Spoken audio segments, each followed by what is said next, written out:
A freezing Missouri afternoon, rain hammering against neon glass while somewhere beyond the storm, Harley engines growl like wolves circling a dying fire. Inside an aging roadside diner, a 9-year-old boy limps through the door carrying a filthy cast, worn-out sneakers, and the hollow stare of a child who learned survival before he learned long division. Every table turns away. Every adult pretends he doesn't exist. But in the back corner sits a man covered in ink and silence.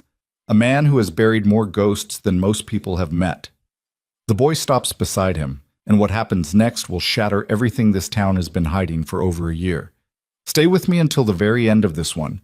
If this story hits you, drop a like right now, leave a comment telling me what city you're watching from, and share this with someone who needs to hear it. Trust me, you are not ready for where this goes. The grilled cheese arrived before the boy's hands stopped trembling. Eli Mercer sat in the cracked vinyl booth with his shoulders pulled inward like he was trying to disappear inside his own rib cage. The cast on his left leg was gray with filth, the plaster edges soft and peeling where moisture had worked its way in over weeks. Maybe months. His sneakers were a size too small, the soles worn through at the ball of each foot, and his jacket, a men's medium that swallowed him whole, smelled like motor oil and mildew, and something underneath that Reaper Cole couldn't quite name, but recognized in his gut the way a man recognizes the sound of a round being chambered in a dark room.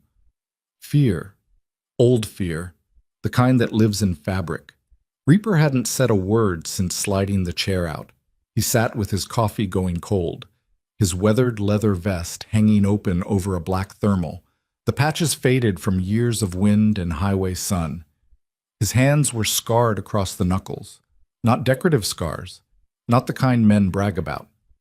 Working scars, fighting scars. The kind that come from hitting things that don't move and things that hit back. His jaw was set in a permanent clench that had nothing to do with anger and everything to do with the fact that relaxation was a skill he had never learned and probably never would. He watched the boy eat, not casually, not the way someone watches a stranger's kid in a diner. He watched the way a man watches a wound being cleaned, with stillness, with attention, with the quiet understanding that what he was seeing was evidence of something that shouldn't exist.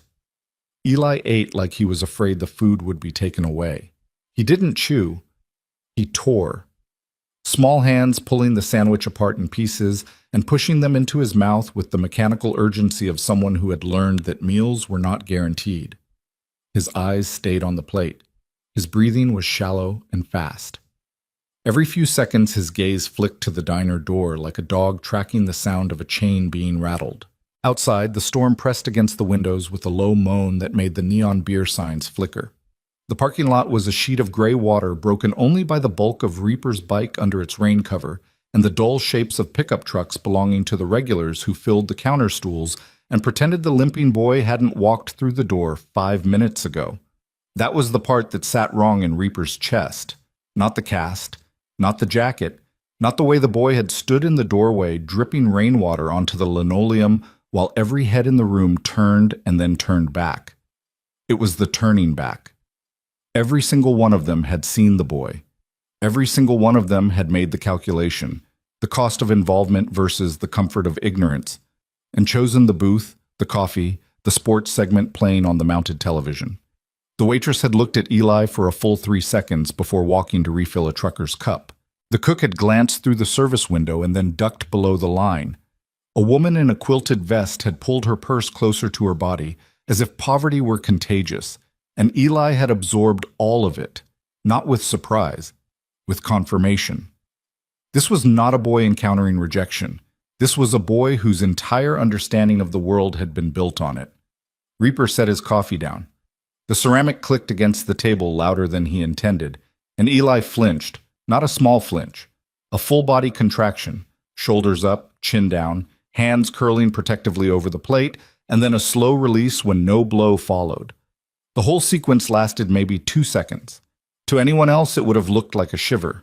To Reaper, it looked like a language he had spent 30 years trying to forget. "Hey," his voice was low, gravel and smoke. "Nobody's taking that from you."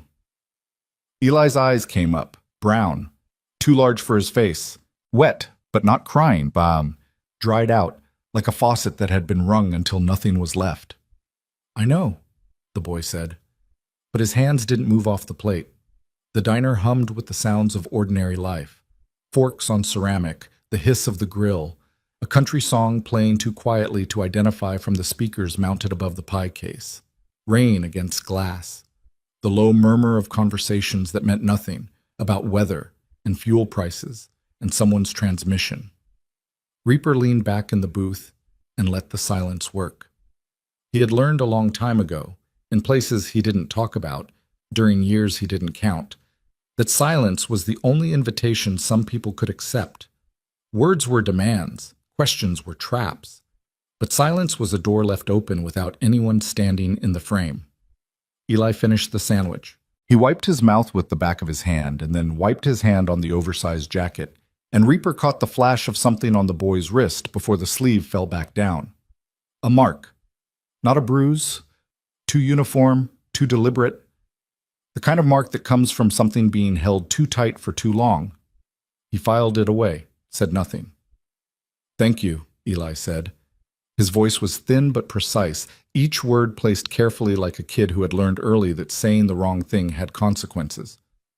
"For the chair and the food." "You didn't eat today." It wasn't a question. Eli's jaw tightened. A muscle moved beneath the skin that shouldn't have been visible on a 9-year-old's face. "I ate yesterday, crackers, from the gas station on Route 9. That's a long walk from anywhere. 3 miles. But I know a shortcut through the lumberyard if you stay near the fence." Reaper felt something shift in his chest. Not pity. He had cauterized that nerve years ago. Something colder. Something with teeth. A 9-year-old boy who knew the distance to a gas station by foot. Who mapped shortcuts through industrial property?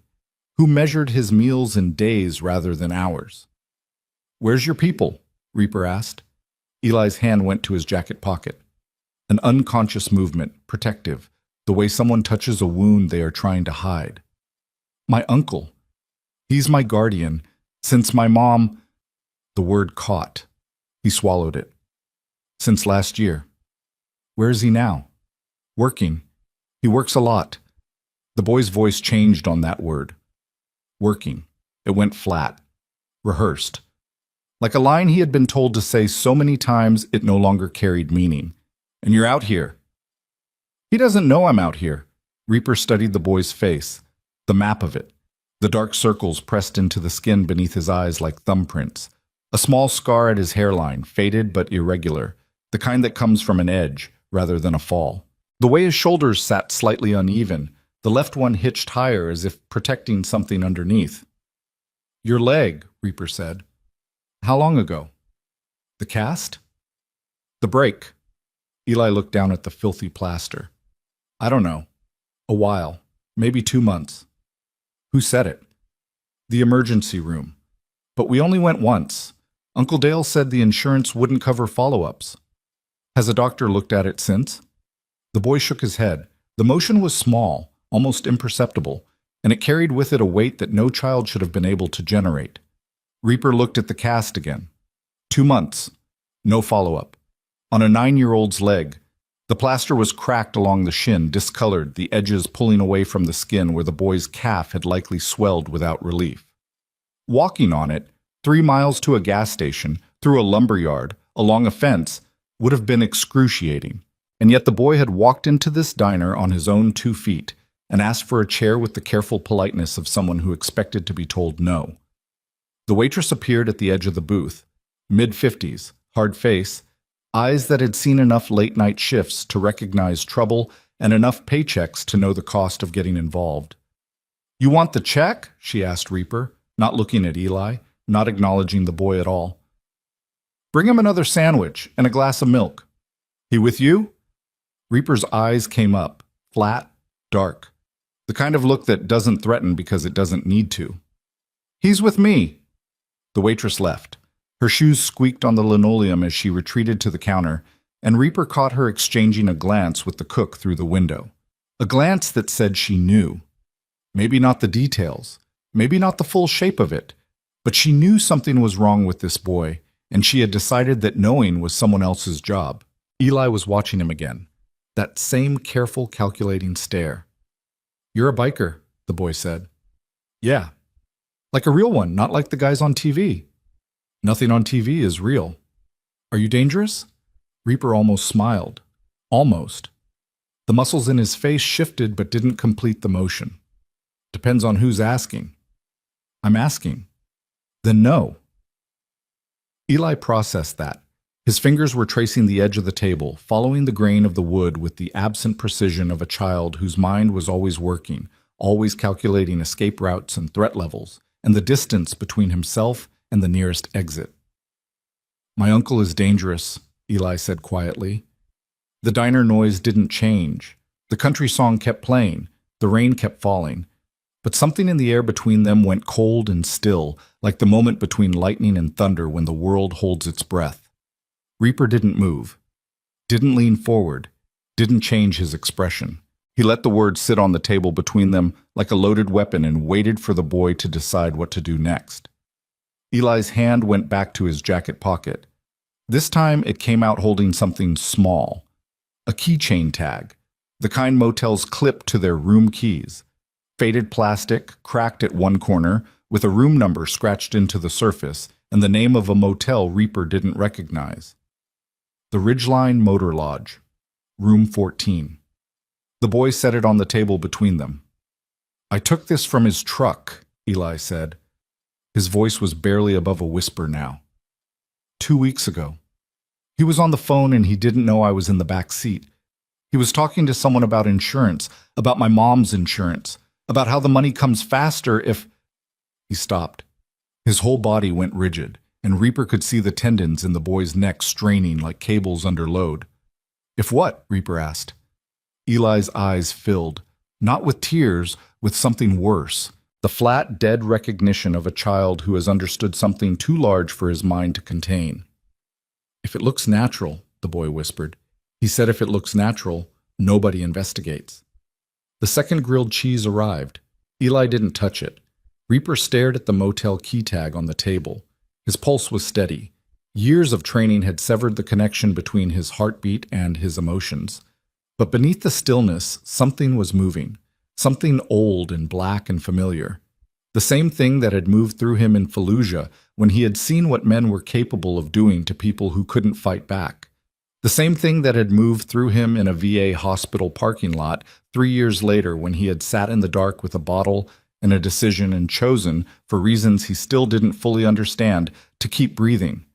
He picked up the key tag, turned it over. The plastic was warm from the boy's hand.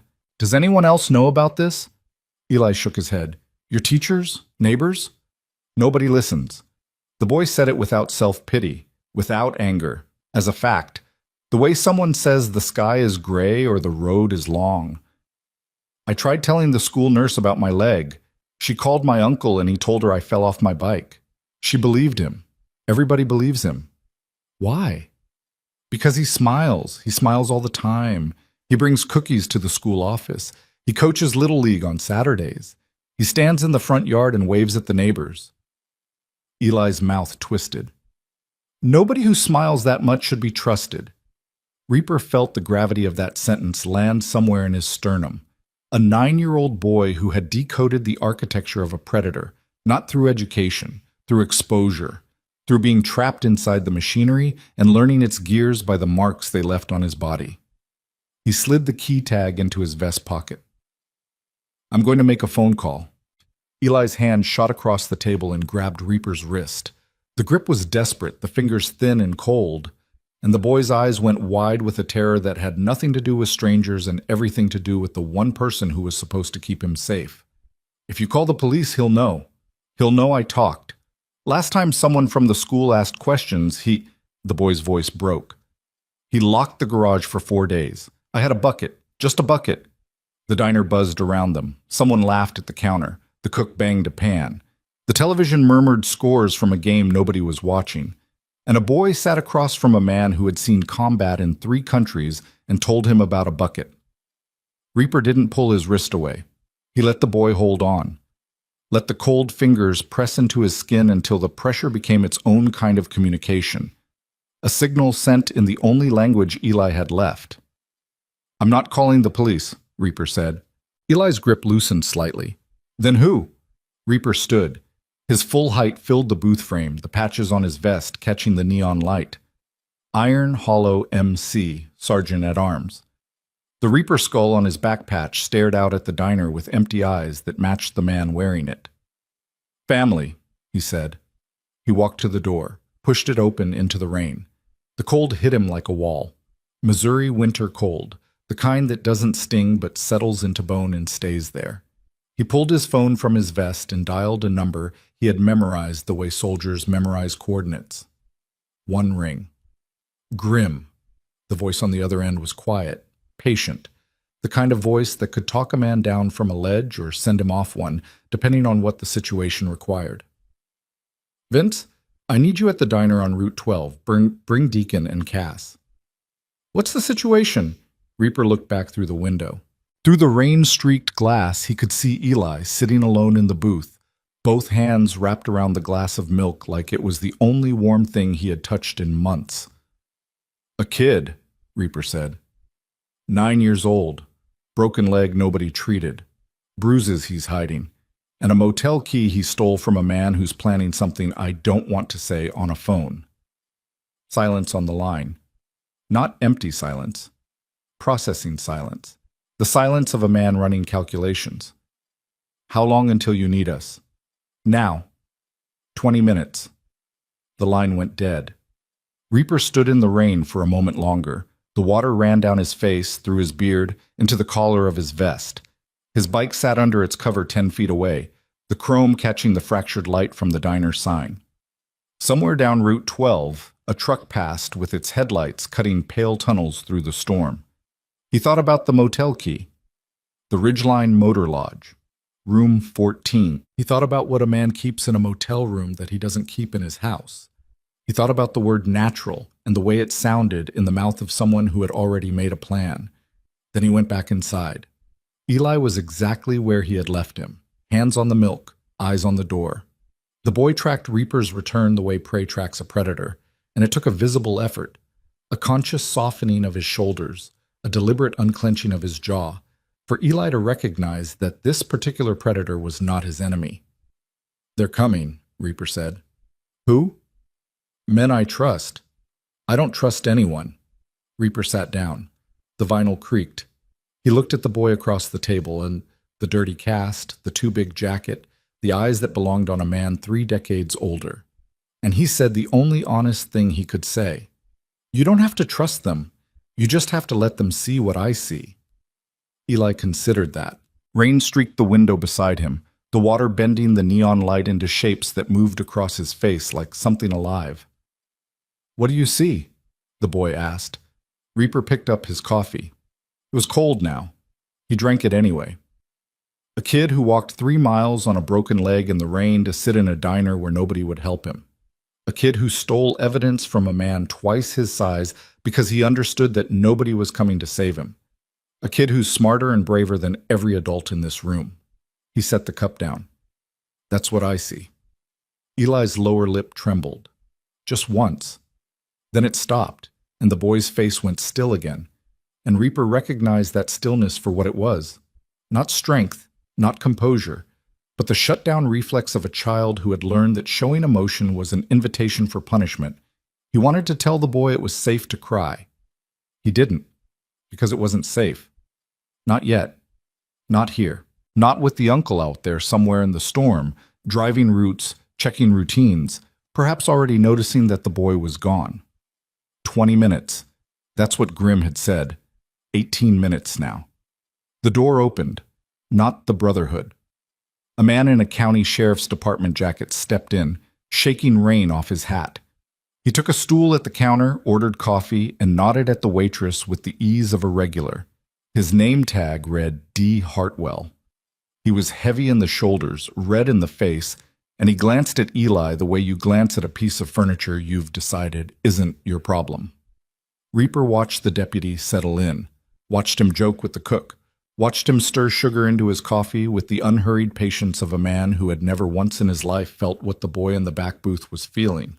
Eli saw the uniform.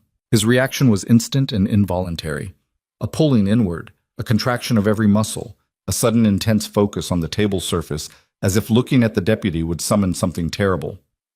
"He's been to our house," Eli whispered. "Deputy Hartwell. He comes over sometimes. Him and Uncle Dale watch football together." The information landed in Reaper's chest like a fist. Not just a guardian with law enforcement connections. A guardian who brought cookies to the school and coached Little League and watched football with the county deputy.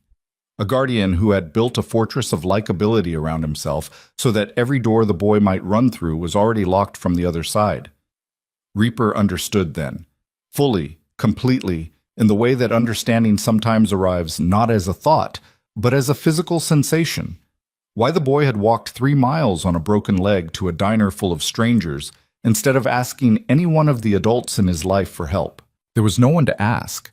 The system that was supposed to protect him was the same system that sat at the counter stirring sugar into its coffee. 14 minutes. Eli's eyes went to the window.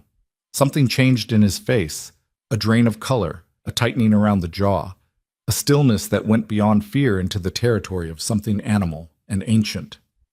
"That's his truck," the boy said. Reaper followed his gaze. Through the rain-streaked glass, pulling into the far end of the parking lot, a black Ford F250 with mud-caked wheel wells and a cracked taillight eased to a stop. The headlights stayed on. The engine kept running. Through the windshield wiper's rhythm, a shape sat behind the wheel, not moving, watching the diner the way a predator watches a watering hole. Eli's breathing went shallow. His hands dropped from the milk glass to his lap, and Reaper could see them shaking beneath the table edge. "He found me," the boy said. His voice was flat, evacuated. The voice of a child who has entered a survival state so complete that emotion becomes a luxury the body can no longer afford. "He always finds me." Reaper looked at the truck, looked at the deputy at the counter, looked at the clock above the pie case. 12 minutes until the Brotherhood arrived. The truck door opened. A man stepped out into the rain. Tall, well-built, clean-shaven with a jawline that belonged on a campaign poster. He wore a pressed flannel shirt under a dark canvas jacket and moved with the easy confidence of someone who had never been questioned in a meaningful way by anyone in his life. Dale Mercer. Uncle, guardian, Little League coach, cookie baker, the man who smiled too much. He didn't rush toward the diner. He stood beside his truck for a moment, adjusting his collar, running a hand through his rain-dampened hair, composing his face into an expression of mild concern that was so practiced it looked almost real. Then he walked toward the door. At the counter, Deputy Hartwell looked up from his coffee and smiled. "Dale, hell of a night to be out." "Tell me about it." Dale's voice was warm, resonant, the kind of voice that made people feel comfortable and safe, and Reaper recognized it immediately for what it was. A weapon. A carefully maintained weapon, more dangerous than anything he carried in his saddlebag, because it was the kind of weapon that made people hand over their children. "Have you seen Eli? He wandered off again. Kid's been having a rough patch since his mom passed." The waitress pointed toward the back booth. Dale's eyes found Eli, and for one fraction of a second, so fast that only someone watching for it would have caught it, something moved behind that polished expression. Something cold. Something proprietary. The look of a man who has spotted an object that belongs to him in someone else's hands. Then the smile returned, wider and warmer than before, and Dale Mercer walked toward the back of the diner with his arms slightly open and his head tilted at an angle that conveyed nothing but fatherly concern. "There you are, buddy. You had me worried sick." Eli didn't move, didn't look up. His hands were clenched in his lap so tightly that his knuckles had gone white, and a vein pulsed visibly at his temple. Reaper stayed seated. His coffee cup sat on the table between them like a boundary marker. Dale stopped at the edge of the booth. His eyes moved from Eli to Reaper, and the assessment was instant. The vest, the patches, the tattoos, the scarred knuckles, the flat expression that gave nothing and promised less. "I appreciate you looking after him," Dale said. The warmth was still there, but underneath it, Reaper could hear the gears turning. Calculation, risk assessment. The quick mental inventory of a man deciding how much of a problem the stranger in the booth was going to be. "He's got a habit of running off. Still processing grief, you know how it is." "His leg's broken," Reaper said. "Yeah, we've been dealing with that. Insurance nightmare. You know the system. I know the system. Dale's smile held, but something flickered at its edges. He extended his hand toward Eli. Come on, bud. Let's get you home and warmed up. Eli didn't take the hand. He was staring at the table with an intensity that bordered on catatonic, and Reaper could see the boy's chest barely moving, his breathing so shallow it was almost imperceptible. Eli. Dale's voice dropped half a register, still warm, still controlled. But the command underneath it was unmistakable, the voice of a man accustomed to obedience. Let's go. Reaper's hand moved to the table. He didn't stand, didn't raise his voice. He simply placed his palm flat on the surface between Dale's reaching hand and the boy, and he looked up at the uncle with eyes that had seen Fallujah and the VA and the bottom of every bottle in between. He's eating, Reaper said. The diner went quiet. Not silent. The grill still hissed, the rain still fell, the television still murmured, but the human noise stopped. Conversations paused. The cook appeared in the service window. Deputy Hartwell turned on his stool. Dale's smile didn't waver, but his eyes changed. A hardening, a recalibration. The mask was still on, but behind it, something darker was pressing against the glass. I appreciate your concern, friend, but this is a family matter. Didn't say it wasn't. Then you understand I need to take my nephew home. Reaper looked at Eli. The boy's eyes were closed now, and his lips were moving without sound, forming words or numbers or a pattern that only he understood. A coping mechanism. A mental escape hatch. The kind of internal ritual that children develop in captivity. I understand a lot of things, Reaper said. His voice hadn't changed. Low, level. The voice of a man who had discovered long ago that volume was unnecessary when certainty was present. I understand a 9-year-old walked 3 miles in the rain on a leg that hasn't been treated in 2 months. I understand nobody in this diner offered him a seat. And I understand that you drove here real calm for a man whose kid just disappeared. The temperature between them dropped. Dale's hand withdrew slowly. He straightened. The smile was still there, but it was thinner now, stretched tight across whatever was underneath, and his eyes moved to Deputy Hartwell at the counter with a look that was brief and specific and loaded with expectation. Hartwell set down his coffee. Everything all right over here? Dale turned to him with the practiced ease of a man pulling his favorite tool from a shelf. Just trying to get my nephew home. It's been a long day. Hartwell stood, hitched his belt, walked toward the booth with the unhurried authority of a man who had never once considered that his badge might be covering for the wrong side of a story. Sir, Hartwell said to Reaper, I know Dale, good man. If the boy's his, there's no issue here. There's an issue, Reaper said. And what would that be? Reaper looked at the deputy, looked at Dale, looked at the boy with his eyes closed and his lips moving and his broken leg hidden under a table in a diner where nobody had helped him. 7 minutes. He could feel it now, the weight of the decision pressing down on the moment like a hand on a trigger. If he spoke, he was committing. If he told the deputy what the boy had told him, Dale would deny it, Hartwell would believe Dale, and Eli would go home in that black truck to whatever was waiting for him inside that locked garage. But if he waited, 7 minutes, just 7 minutes, the balance would shift. No issue, deputy, Reaper said. He looked at Dale. I just asked if the boy could finish his sandwich, that's all. Dale studied him. The calculation was visible, the effort of a man deciding whether this biker was an obstacle or an inconvenience. After a moment, the smile returned. Of course. Take your time, buddy. He patted Eli's shoulder, and the boy flinched so hard the table shook, and every person in that diner saw it, and not one of them said a word. Dale walked back toward the counter. Hartwell followed. They stood together near the register, voices low, Dale's hand on the deputy's arm in a gesture of fraternal ease that made Reaper's jaw ache with the effort of staying still. 6 minutes. 5. Eli opened his eyes. He's not going to let me leave with anyone else. I know. The deputy will do whatever he says. I know. Then what happens in 6 minutes that changes anything? Reaper looked at the boy. This child who counted minutes and mapped escape routes and understood the politics of power better than most grown men. This child who had already calculated the odds and found them worthless. In about 5 minutes, Reaper said, That parking lot is going to sound like the end of the world.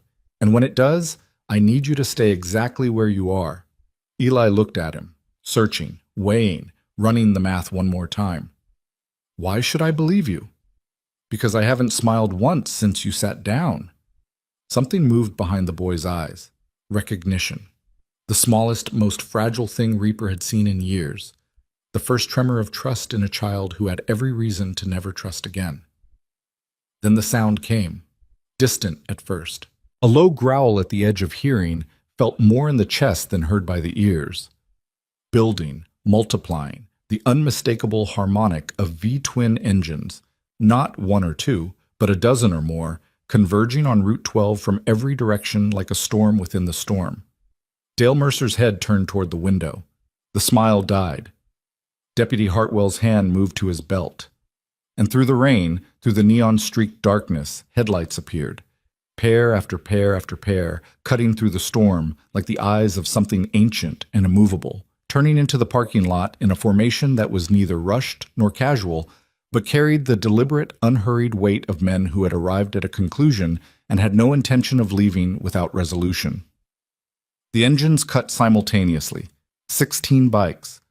The silence that followed was louder than the sound that preceded it. The diner door opened. The first man through was not the largest, not the loudest, not the most visibly dangerous. He was lean, gray at the temples, with a face that looked like it had been carved from wood left out in weather for decades. His vest bore the president's patch of Iron Hollow MC. His boots left wet prints on the linoleum, and he walked with the measured gait of a man who had learned in combat that every step carries the weight of a decision. Vince Grim Hollow stopped in the center of the diner. He didn't look at Dale, didn't look at the deputy, didn't look at the regulars frozen at their tables, or the waitress gripping a coffee pot, or the cook standing motionless in the service window.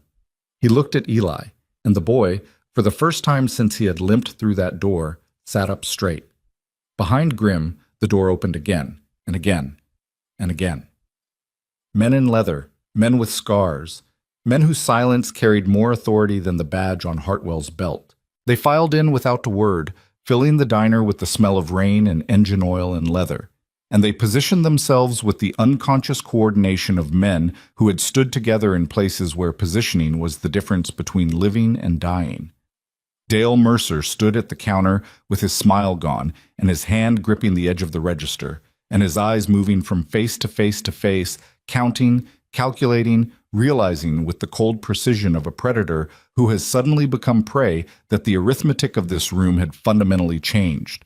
Grim walked to the back booth. He looked at Reaper, looked at the boy, looked at the filthy cast and the too big jacket and the untouched grilled cheese and the glass of milk held by hands that had finally stopped shaking. "This him?" Grim asked. Reaper reached into his vest pocket and placed the motel key tag on the table. "Ridgeline Motor Lodge, room 14. The boy will tell you what he told me when he's ready." Grim picked up the key tag, studied it. Then he looked at Dale Mercer across the diner, a long, level look that carried no threat and no warmth, only the absolute certainty of a man who has spent his life identifying enemies and has just identified another one. Dale's mouth opened. The smile tried to come back. It almost made it. Then Grim turned to Deputy Hartwell, and his voice filled the diner the way smoke fills a room, slowly, completely, leaving no corner untouched. "Deputy, I'd suggest you call your captain, because what's about to come to light in this county is going to require someone above your pay grade." Hartwell's face went red. His hand was still on his belt, but the gesture had lost its authority, diminished by the simple mathematics of 16 men in leather standing between him and the easy resolution he had been counting on. Dale took one step toward the booth. Every biker in the room shifted, not aggressively, not theatrically, just shifted. The way a wall shifts when you push against it and discover it's not drywall, but concrete. Dale stopped. And in the back booth of a roadside diner on Route 12, in the middle of a Missouri rainstorm, a 9-year-old boy with a broken leg and a stolen motel key looked up at a room full of men who had ridden through a storm because a stranger made a phone call, and for the first time in over a year, Eli Mercer exhaled. Not all the way.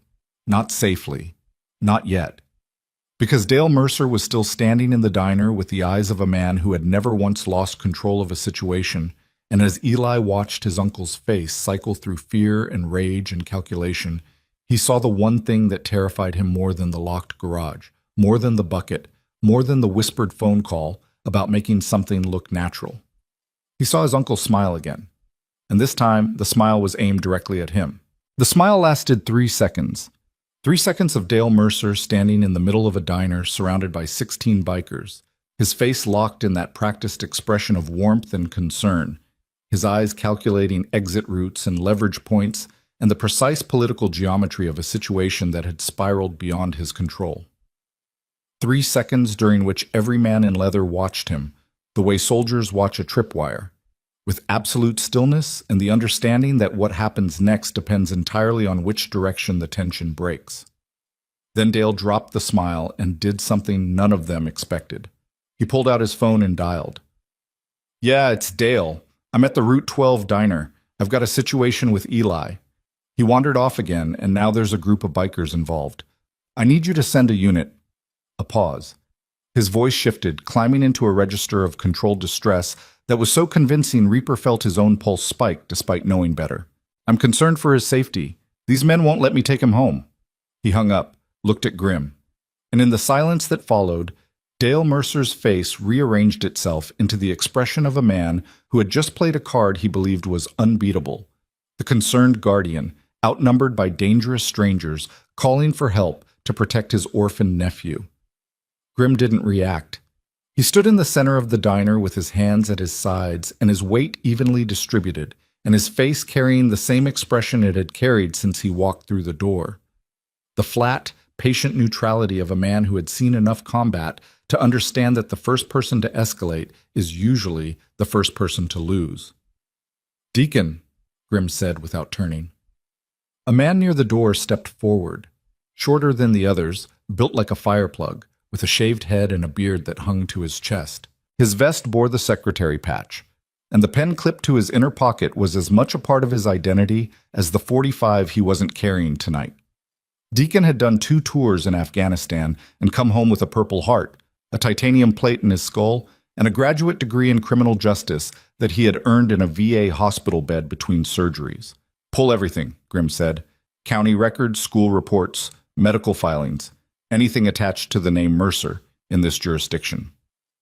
Deacon nodded and walked to the far corner of the diner, already working his phone with the focused precision of a man who understood that evidence was the only currency that mattered in a courtroom. Dale watched him go. A muscle tightened in his jaw. "This is harassment," Dale said. His voice had shifted again. Harder now, the warmth draining out of it like heat from a room with an open window. "I don't know who you people are, but you have no right." "We're not law enforcement," Grim said. "We're not social services. We're not taking your nephew anywhere." He paused. Let the words settle. "We're staying in this diner, drinking coffee, and we'll be here when the authorities arrive to sort this out properly." "The authorities are right here," Dale gestured toward Hartwell, who was still standing at the counter with the frozen posture of a man caught between loyalties he didn't know he had. "Deputy, would you—" "I called my captain," Hartwell said. His voice was strained. He was looking at Eli, really looking, maybe for the first time. And whatever he saw in the boy's face had put a crack in the foundation he'd been standing on. "Someone's coming." Dale stared at him. The betrayal was instant and visible. A flash of something raw and furious that crossed his face before the mask snapped back into place. Hartwell had been his insurance policy, his proof of character, the badge that validated his smile. And now that badge was calling for backup instead of clearing the room. "This is ridiculous," Dale said. But he didn't move toward Eli, didn't try to touch the boy, didn't raise his voice beyond the calibrated tone of reasonable frustration. Even now, cornered, outnumbered, watching his careful architecture begin to fracture, Dale Mercer was performing. Every word, every gesture, every shift in expression was designed for an audience. The regulars at their tables, the waitress at the counter, the deputy who might still be swayed. He was building a narrative in real time, constructing himself as the victim, the reasonable man beset by unreasonable circumstances. And Reaper had to admit, the man was good at it. Eli hadn't moved from the booth. His eyes were open now, tracking his uncle with the hypervigilance of a child who has memorized every micro-expression on a dangerous man's face, the way a prisoner memorizes the sound of footsteps approaching his cell. His hands were flat on the table, perfectly still, as if any movement might attract attention. Reaper sat beside him, close enough that his shoulder blocked the boy's line of sight to Dale. A wall of leather and scar tissue between the child and the man who had locked him in a garage with a bucket. "You're doing fine," Reaper said quietly, not looking at the boy, looking at Dale. "He's going to talk his way out of this," Eli whispered. "He always does." "Not tonight. You don't know him." "I don't need to know him. I know the type." Eli's fingers pressed harder against the table surface. "The type doesn't lose. The type has friends and insurance and a clean record and a smile that makes everybody want to believe him. The type coaches Little League. The type gets Christmas cards from the principal." Reaper felt the weight of those words. A child's fluency in the language of systemic failure, the precise, articulate understanding that the structures designed to protect him were the same structures his abuser had weaponized. "The type has never met Grimm," Reaper said. Outside, the rain intensified. Water sheeted across the parking lot, flooding the gutters, turning the diner into an island of neon light surrounded by black water and darker sky. The Harleys sat in their formation like iron sentinels, their chrome catching fragments of color from the beer signs in the windows. Red, blue, green, the cold spectrum of a roadside night.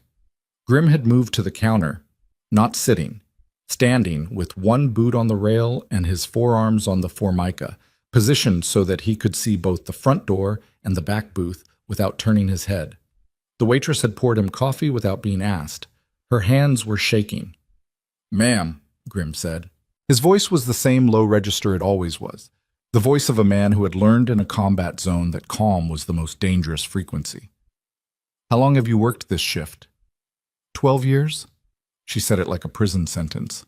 "You've seen the boy before." It wasn't a question. She recognized it for what it was. A door. An opening. The kind of opportunity that comes once and doesn't come again. She looked at Dale.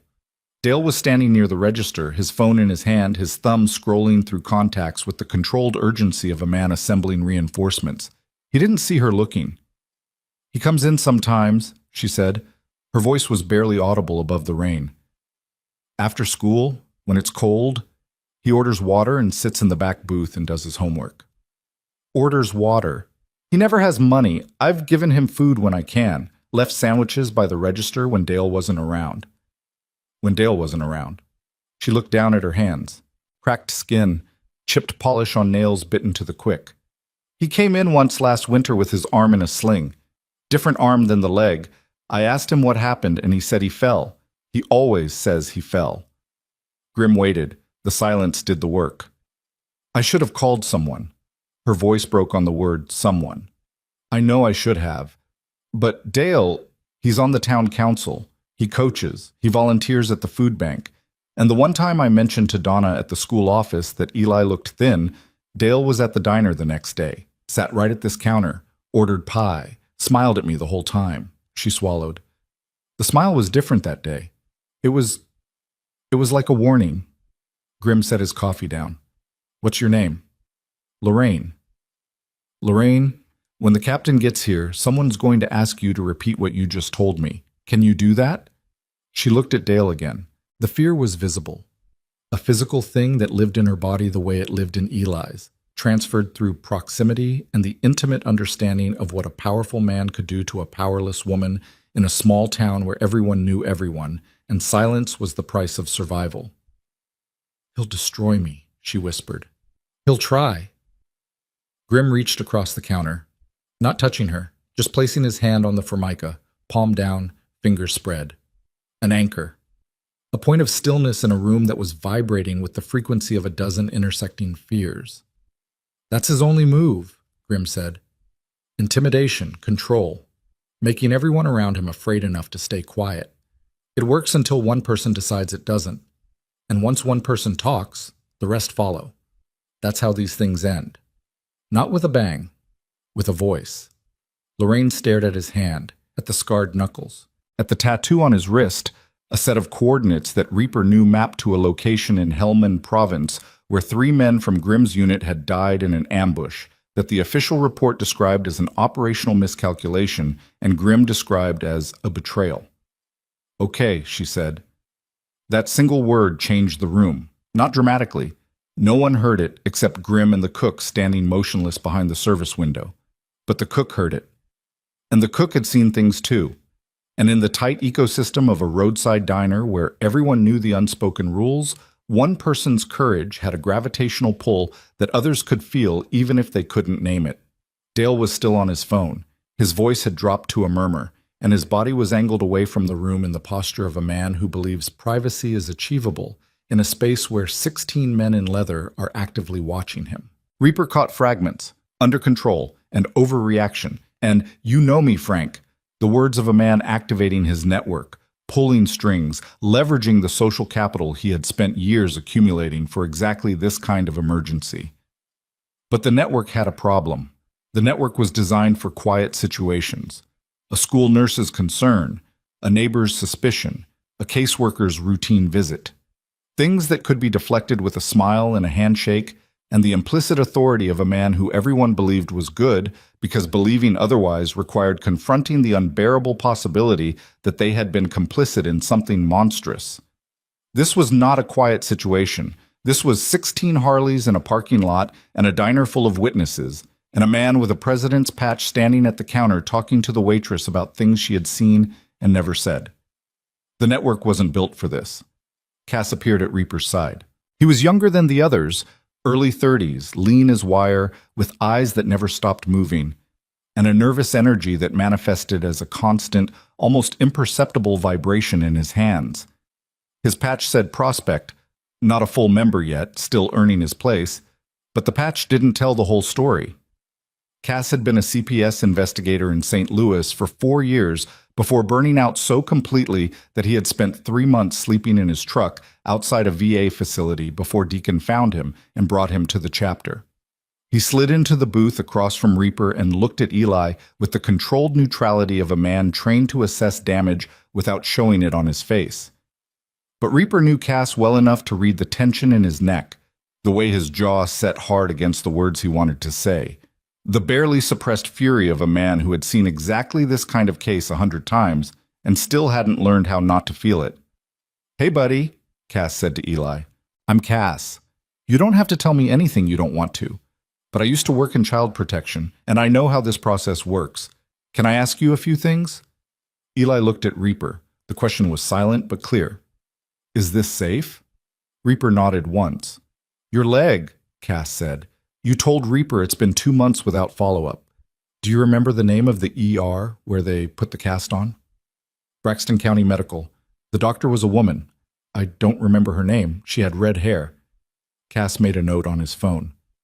"And the arm, the one that was in a sling last winter. Which arm?"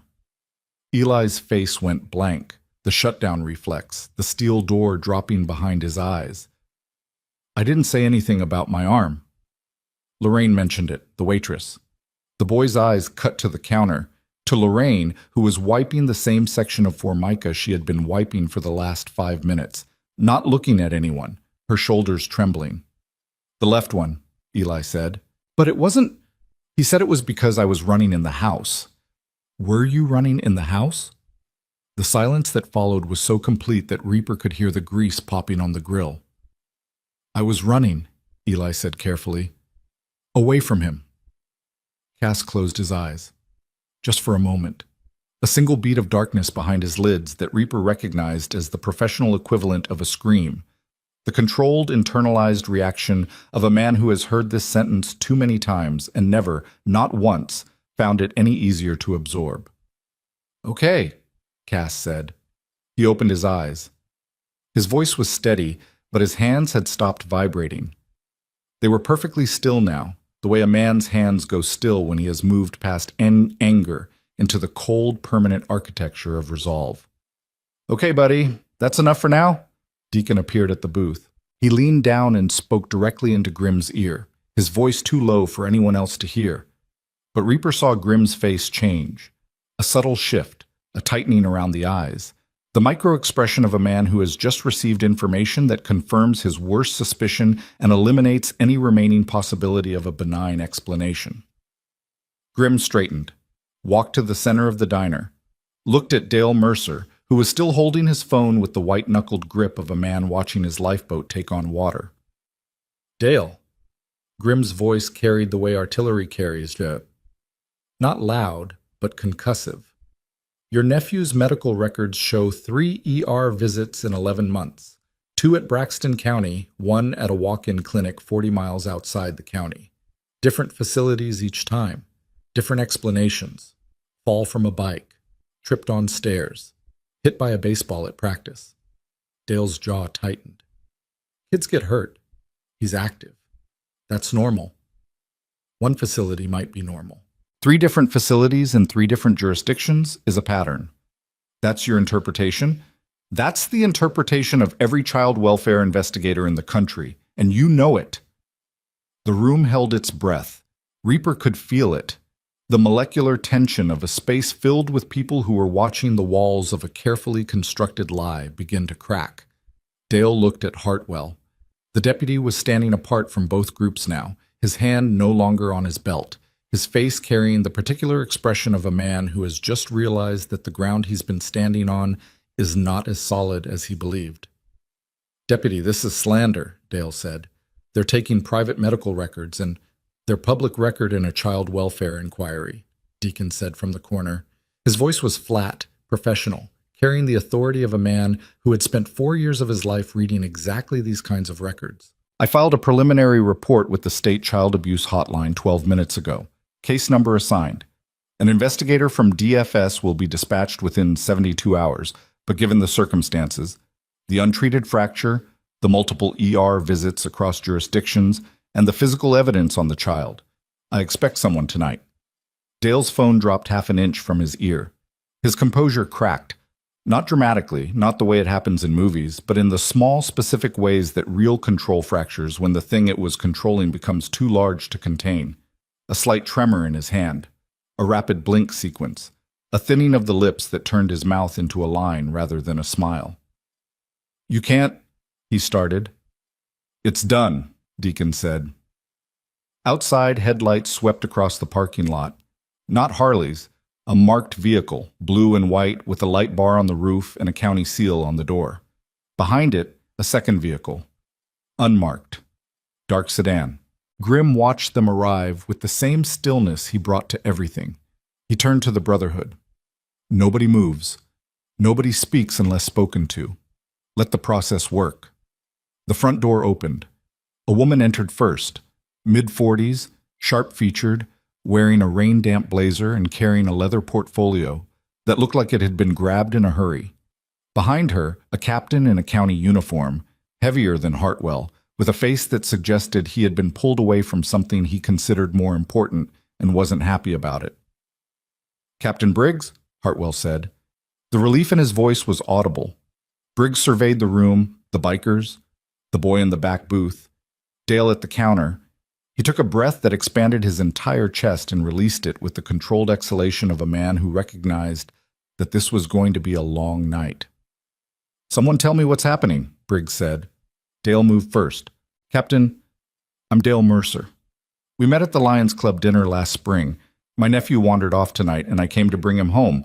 And these men—" "I'm Rachel Voss, Division of Family Services," the woman said, cutting Dale off with the practiced efficiency of someone who had spent 20 years listening to men explain away the inexplicable. "I received a report flagged as urgent. I need to see the child." She walked to the back booth. Reaper watched her eyes take in the scene, the dirty cast, the oversized jacket, the untouched food, the boy's posture of contained terror, and he watched her face do the thing that Cass's face had done 5 minutes earlier. The controlled absorption, the professional mask holding steady while something underneath it shattered and reformed into something harder. "Hi, sweetheart," she said. "I'm Rachel. Can I sit with you?" Eli looked at Reaper. Reaper gave the smallest nod he was capable of. Rachel Voss sat down. She opened her portfolio. She did not smile. Reaper noticed that, and he was grateful for it. because this boy had been smiling at enough, and what he needed now was not warmth, but honesty. "I'm going to ask you some questions," she said. "You can answer them or not. Nobody in this room is going to make you do anything you don't want to do tonight. Okay?" Eli's eyes went to Dale. His uncle was standing at the counter between Captain Briggs and Deputy Hartwell, and his body language had shifted again. Shoulders back, hands visible, chin up, the physical vocabulary of transparency and cooperation.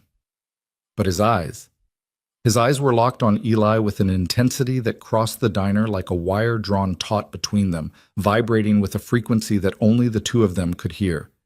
And Eli heard it. His mouth opened, closed. His gaze dropped to the table. "I fell off my bike," the boy said. His voice was hollow, mechanical. The rehearsed line, delivered on cue, triggered by the look on his uncle's face from 20 feet away. Rachel Voss didn't react. She made a note. "And your arm?" "Last winter?" "Tripped on the stairs." "And the bruises Reaper mentioned?" "I play rough." Silence. The diner hummed.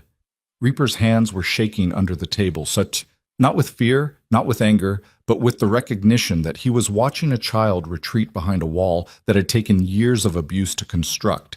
And every word the boy spoke was a brick being laid back into place by the invisible hand of a man standing 20 feet away, doing nothing more threatening than looking at him.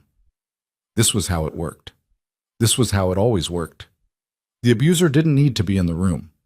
The abuser was in the victim's nervous system, wired into the fear response, embedded so deeply that a single look across a diner could undo everything. Every moment of courage, every whispered confession, every stolen motel key. Rachel looked at Reaper. Her eyes asked a question she couldn't voice in front of the boy. Reaper reached into his vest, placed the motel key tag on the table. "Ridgeline Motor Lodge," he said. "Room 14. The boy took it from his uncle's truck 2 weeks ago. He overheard a phone conversation about insurance money and making something look natural." Rachel's hand stopped writing. She looked at the key tag, looked at Eli. "Is this true?" she asked. Eli's breathing had gone shallow again. His eyes were on the table. His lips were moving without sound. The same silent counting, the same internal escape hatch, the same coping mechanism that had kept him alive in that garage. "Eli," Rachel said gently, "I need to hear it from you." The boy's eyes lifted. Not to Rachel, not to Reaper, to Dale. Across the diner, Dale Mercer stood with his hands in his pockets and his head tilted slightly and his face wearing an expression so perfectly calibrated between concern and confidence that it could have been printed on a campaign poster. And as Eli watched, his uncle did something small, a gesture invisible to everyone else in the room. He touched his own wrist, lightly, with 2 fingers. The same place the mark was on Eli's wrist, hidden under the oversized sleeve. A reminder. A message transmitted in the private language of captivity.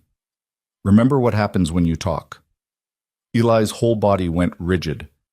"I made it up," the boy said. "I make up stories. Uncle Dale says I have an overactive imagination." Cass stood up from the booth so fast the table rocked. He walked out the front door and into the rain, and through the window Reaper could see him standing beside a Harley with his hands on the handlebars, and his head down, and his shoulders heaving with something that might have been rage or grief or both. Rachel Voss made another note. Her pen moved steadily, professionally, but her knuckles were white. Grim materialized beside the booth. He didn't sit. He stood, looking down at the boy with an expression that Reaper had only seen once before. In a field hospital in Helmand, when Grim had stood over the bed of a 19-year-old private who had lost both legs and was insisting he was fine, and Grim had said nothing because some lies are told for survival, and surviving is not a thing you punish. "Hey, kid," Grim said. His voice was different now, lower, softer, not gentle. Grim didn't do gentle, but there was something in it that bypassed the armor, something that spoke not to the terrified child performing obedience, but to the other child, the real one, the one trapped behind the wall. "You don't have to say anything tonight. Not one word. Whatever you said or didn't say, whatever's true or not true, none of that changes what happens next."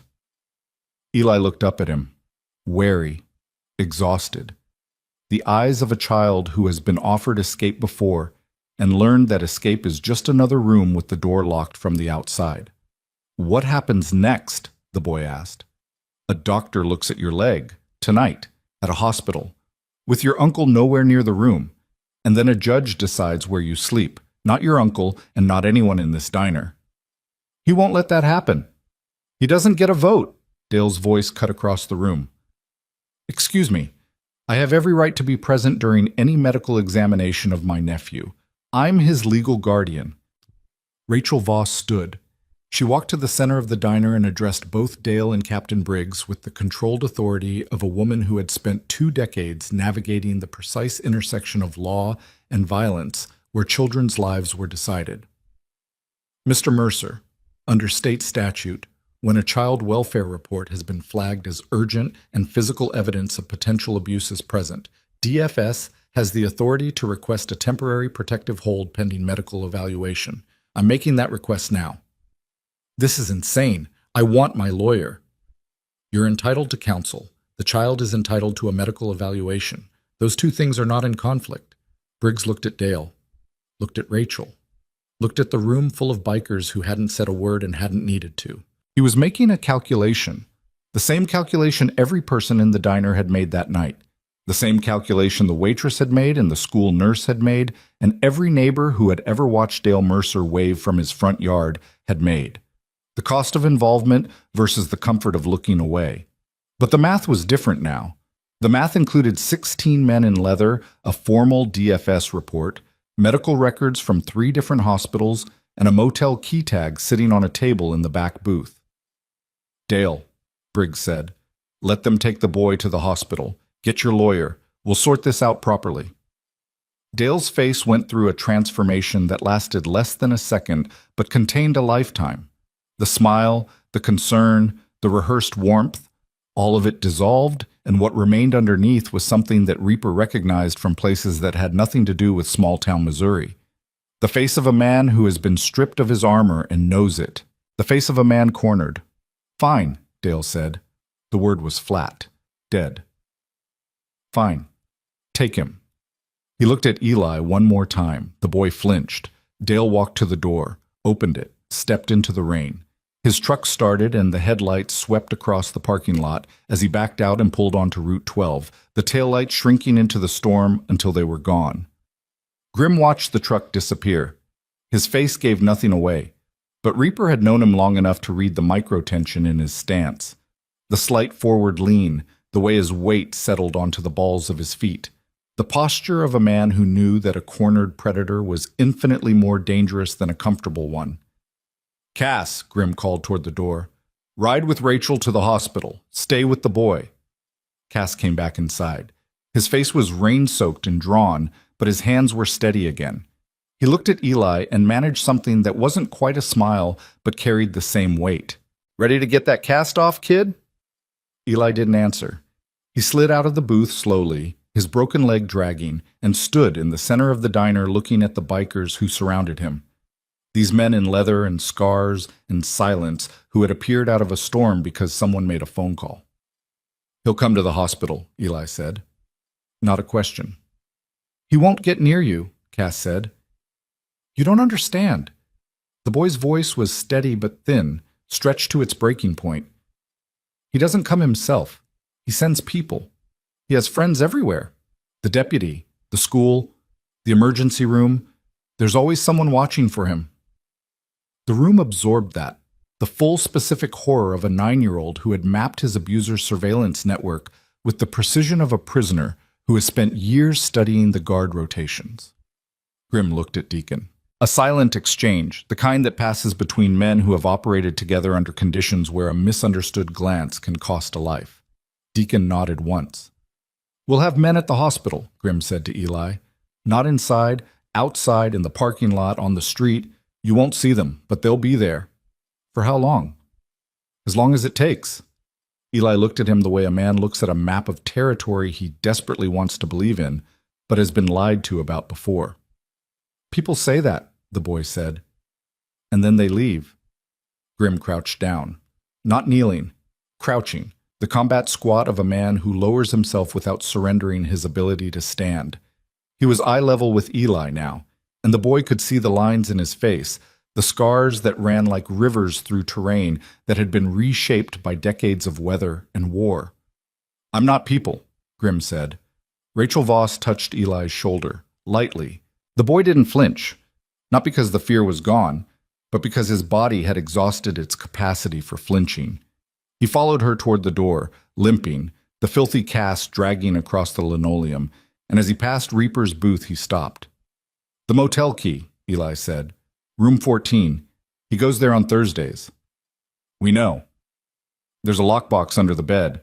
I saw it once. He doesn't know I saw it." Reaper looked at Grim. Grim looked at Deacon. "What kind of lockbox?" Deacon asked. "Metal, gray, with a combination lock." The boy paused. "He keeps a gun in the house, in the closet above the water heater. But the lockbox is different. He talks to the person on the phone about the lockbox. He says things are safe because everything's in one place." The air in the diner changed. Not the temperature, something deeper. The molecular structure of the situation rearranging itself around a new piece of information that turned a case of child abuse into something that might be much, much worse. Eli walked out into the rain with Rachel Voss and Cass on either side of him, and the door closed, and the neon light flickered, and the diner was left holding 16 bikers and a silence that hummed like a live wire. Grim stood motionless for 10 full seconds. Then he turned to the room. "Deacon, I need everything you can find on the mother's death. Cause, timeline, insurance status, investigating officer. Everything. Already pulling it. Reaper, Ridgeline Motor Lodge. I need eyes on room 14 tonight. No contact, no entry. Just watch." Reaper stood. His knees ached. The cold always made the old injuries worse. The ones from the road, the ones from the fight, the ones from the years he had spent punishing his body for surviving when others hadn't. He pulled his vest tight and walked to the door. "Reaper." Grim's voice stopped him. "If Dale shows up at that motel tonight, I'll call." "You'll call first." The implication landed. Reaper turned, looked at Grim with the flat, steady gaze of a man who understood exactly what was being said and resented the necessity of hearing it. "I said I'll call. And I'm saying call first, not after, not during, before anything else happens. This boy needs a case, not a casualty." Reaper held the look for a moment longer than was comfortable. Then he pushed through the door and into the rain. His bike was cold. The engine caught on the second kick, and the sound rolled across the parking lot like distant thunder. He pulled onto Route 12, heading east, the rain hitting his face in horizontal sheets, the headlight carving a tunnel through the darkness. The Ridgeline Motor Lodge was 11 miles out. 11 miles to think about a lockbox under a motel bed and a mother who had died and a boy who had overheard the word natural and understood, at 9 years old, what it meant. Back in the diner, Grim stood at the counter alone. The regulars had left, one by one, slipping out into the rain with the hunched shoulders of people who understood that something had changed in their small corner of the world and would not change back. Lorraine was cleaning the grill.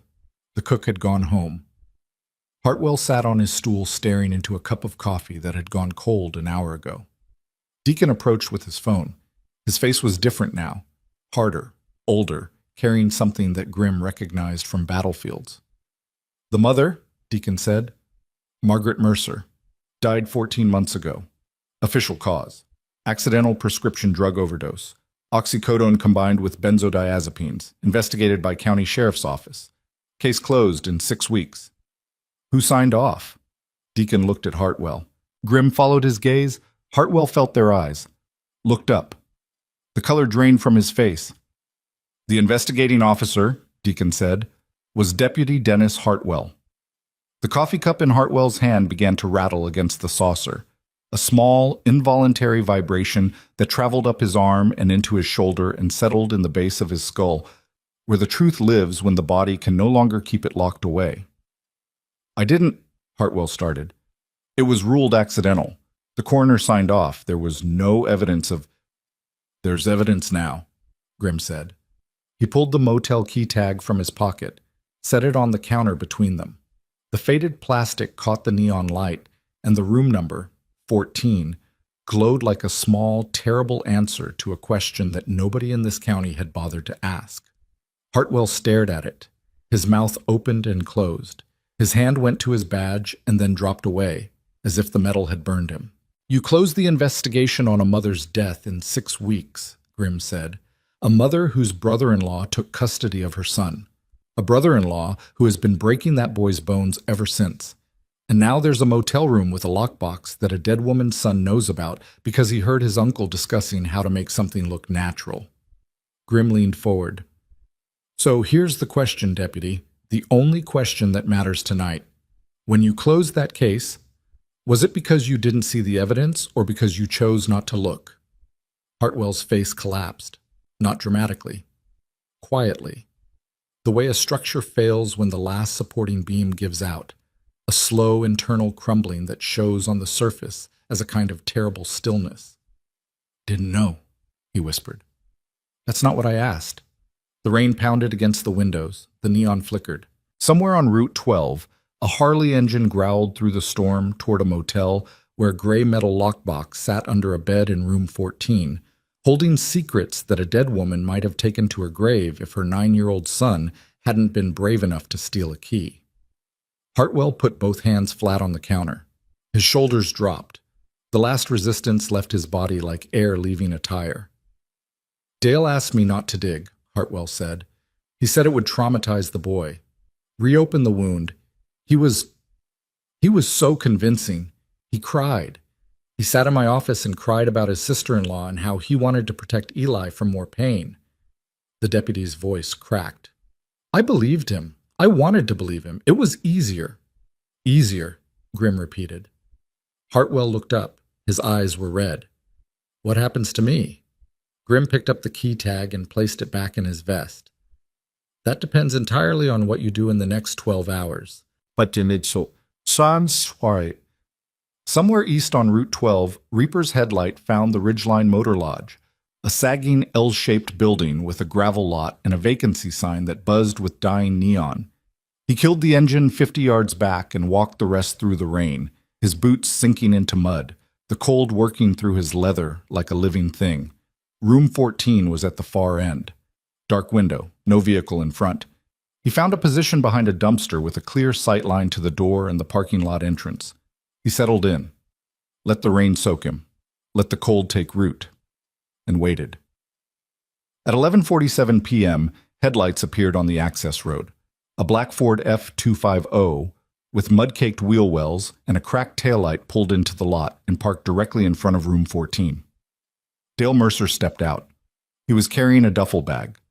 He looked left, looked right, scanned the lot with the methodical precision of a man checking for witnesses. Then he unlocked room 14, stepped inside, and closed the door. Reaper reached for his phone. His thumb found the contact. One ring. "Grimm, he's here. He brought a bag." Silence on the line. Then, "Don't move. I'm calling the state police. Reaper, do not move." The line went dead. Reaper stared at the door of room 14. Behind it, a man was emptying evidence into a duffel bag, destroying the contents of a lockbox that might prove what happened to a dead woman and what was being planned for her living son. 12 hours, Grimm had told Hartwell. That depends on what you do in the next 12 hours. But Dale Mercer wasn't waiting 12 hours. Dale Mercer was in that room right now, and every second that passed was a second of evidence disappearing. Reaper looked at his phone, looked at the door. Then he heard a sound that froze the blood in his arms. From inside room 14, muffled but unmistakable through the thin motel walls, the sound of a paper shredder.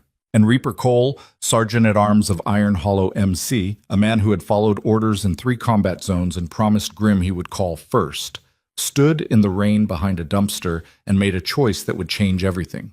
He put the phone in his pocket and walked toward the door. The door wasn't locked. That was the first thing that registered. The knob turning under Reaper's hand with no resistance, as if Dale Mercer had been in too much of a hurry to bother with the deadbolt, or as if some part of him had already stopped caring about the small precautions that separate a man who is covering his tracks from a man who is running. The room hit him in layers. Smell first. Stale cigarettes, Mildew, the chemical sweetness of air freshener failing to mask something older and more permanent. Then light. A single lamp on the nightstand throwing a weak yellow cone across a bed that hadn't been made, a desk pushed against the wall, and Dale Mercer standing beside it with a portable paper shredder plugged into the wall outlet and a stack of documents in his hand. Dale turned. The two men looked at each other across 8 feet of stained carpet, and in the space between them the room held its breath. "Get out," Dale said. Reaper didn't move. His eyes were on the desk, on the documents, on the gray metal lockbox sitting open beside the shredder, its lid thrown back to reveal a cavity that was half empty. Papers already fed through the machine, their remains curling in the waste bin below like the shed skin of something poisonous. "Put the papers down," Reaper said. "You're trespassing. I'll have you arrested. Call whoever you want. Put the papers down first." Dale's hand tightened on the stack. His eyes moved to the door behind Reaper, measuring, calculating, the same rapid-fire threat assessment that Reaper had watched him perform in the diner. But this was different. In the diner, Dale had been performing for an audience. Here, in a motel room at midnight with no witnesses and no cameras and no deputy to hide behind, the performance had fallen away, and what remained was the raw machinery of a man whose survival instinct had kicked into a gear that civilized behavior could no longer reach. "You don't know what you're walking into," Dale said. His voice had dropped the warmth entirely. What replaced it was something flat and clinical, almost conversational, like a man discussing logistics. "This doesn't involve you. This doesn't involve your club. Walk away and none of this touches you." The boy's already talking. The boy recanted. "You were there." He recanted because you looked at him, because you touched your wrist and he understood the message. But there are 16 men who watched it happen, and every one of them knows what a train signal looks like. Dale set the papers on the desk, not because Reaper had asked, because his hands needed to be free. The shift in his posture was subtle but unmistakable. Weight forward, shoulders squared. The unconscious preparation of a body that has decided the next few seconds will determine everything. "Who are you?" Dale asked. Not the question of a curious man, the question of a man assembling a target profile. "Nobody." "You're not nobody. You're sergeant-at-arms of a motorcycle club that just inserted itself into a custody dispute. That makes you a party. That makes you liable. That makes your entire chapter vulnerable to, I'm a man standing in a motel room watching you destroy evidence related to a dead woman and an abused child. That's all I am right now." Dale's jaw flexed. A vein surfaced at his temple, blue and prominent, pulsing with a heartbeat that had accelerated past the point where composure could disguise it. He was afraid. Reaper could see it. Not on his face, which remained locked in that practiced neutrality, but in the small betrayals of his body.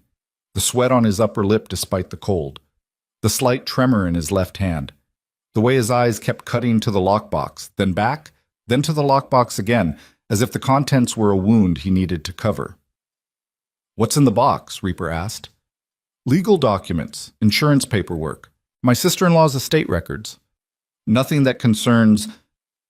"Then why shred them at midnight in a motel room?" Silence. The shredder hummed on the desk, its motor still running, the green power light glowing like a small, cold eye. Dale reached behind him. The motion was casual, almost lazy. The motion of a man adjusting his shirt, reaching for his back pocket, shifting his weight.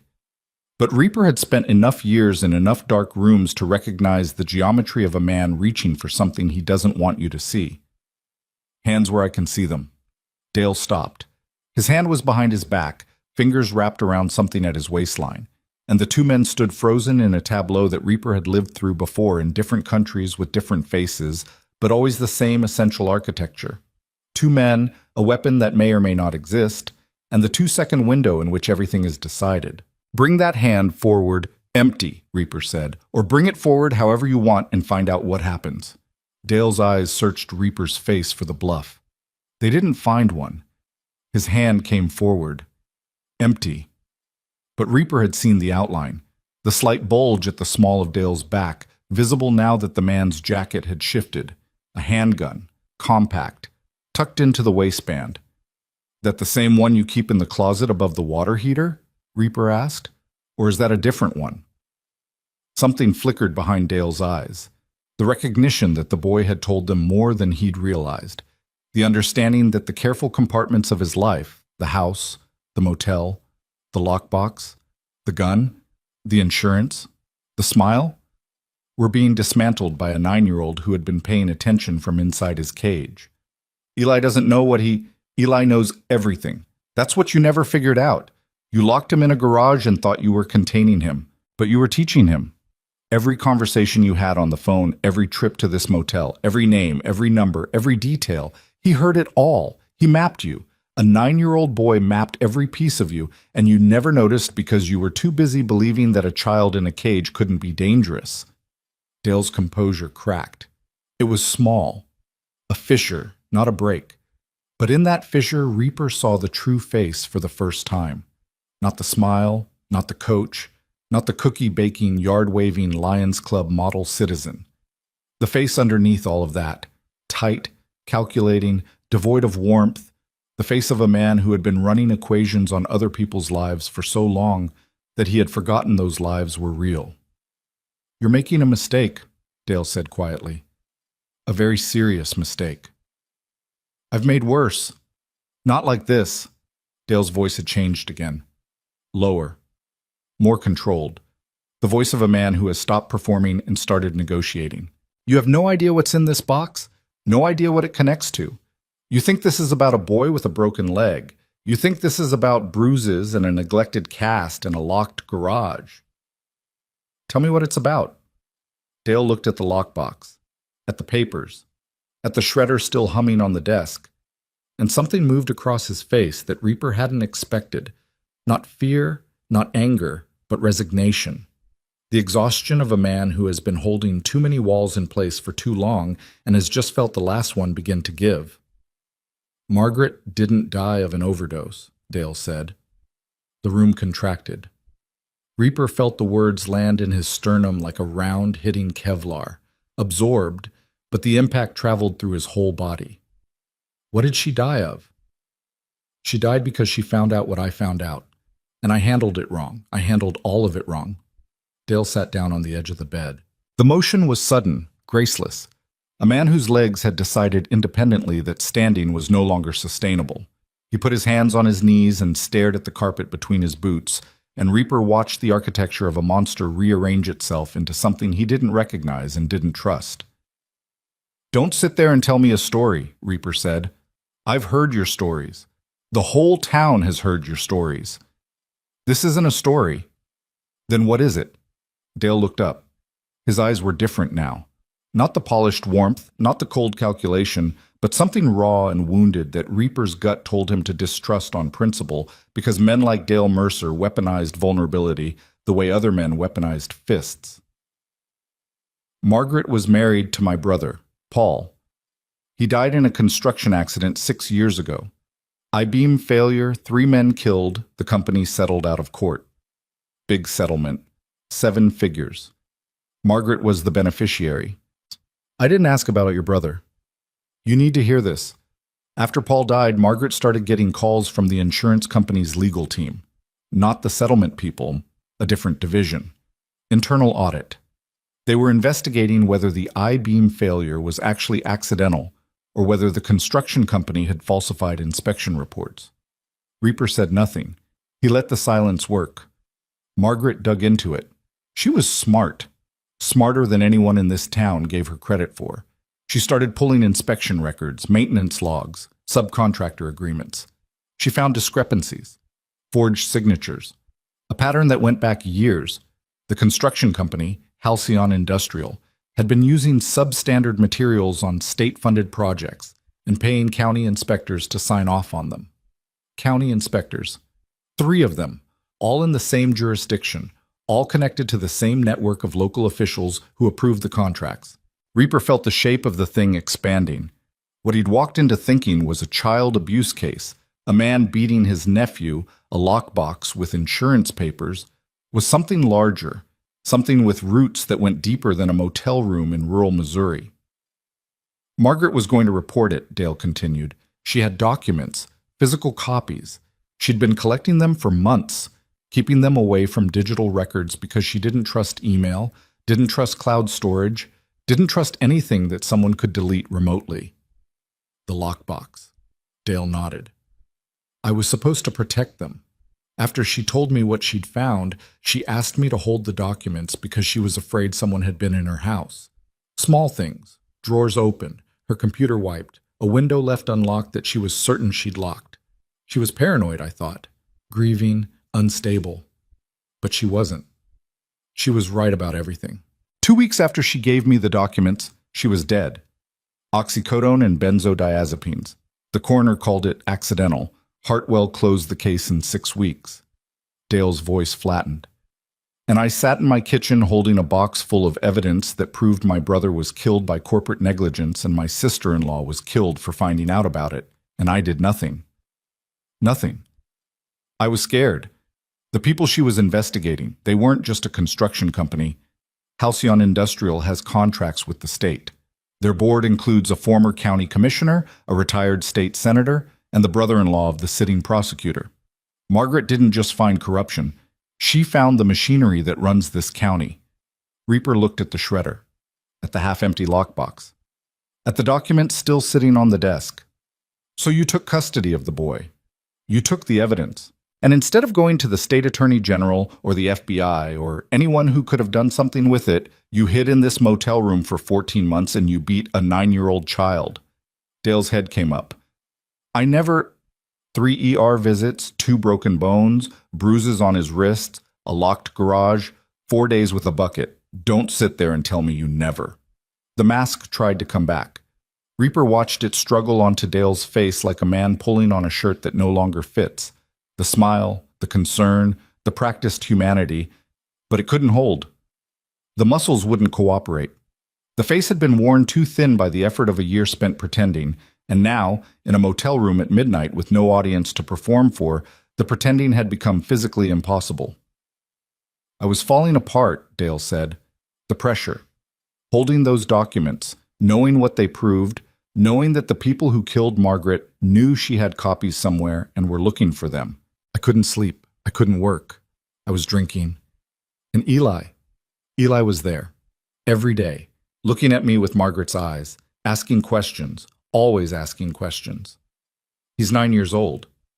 He found the lockbox, 3 months in. I came home and he was sitting on the motel bed with the documents spread around him, reading them with that face. That same face his mother used to make when she was working through something. And I lost it.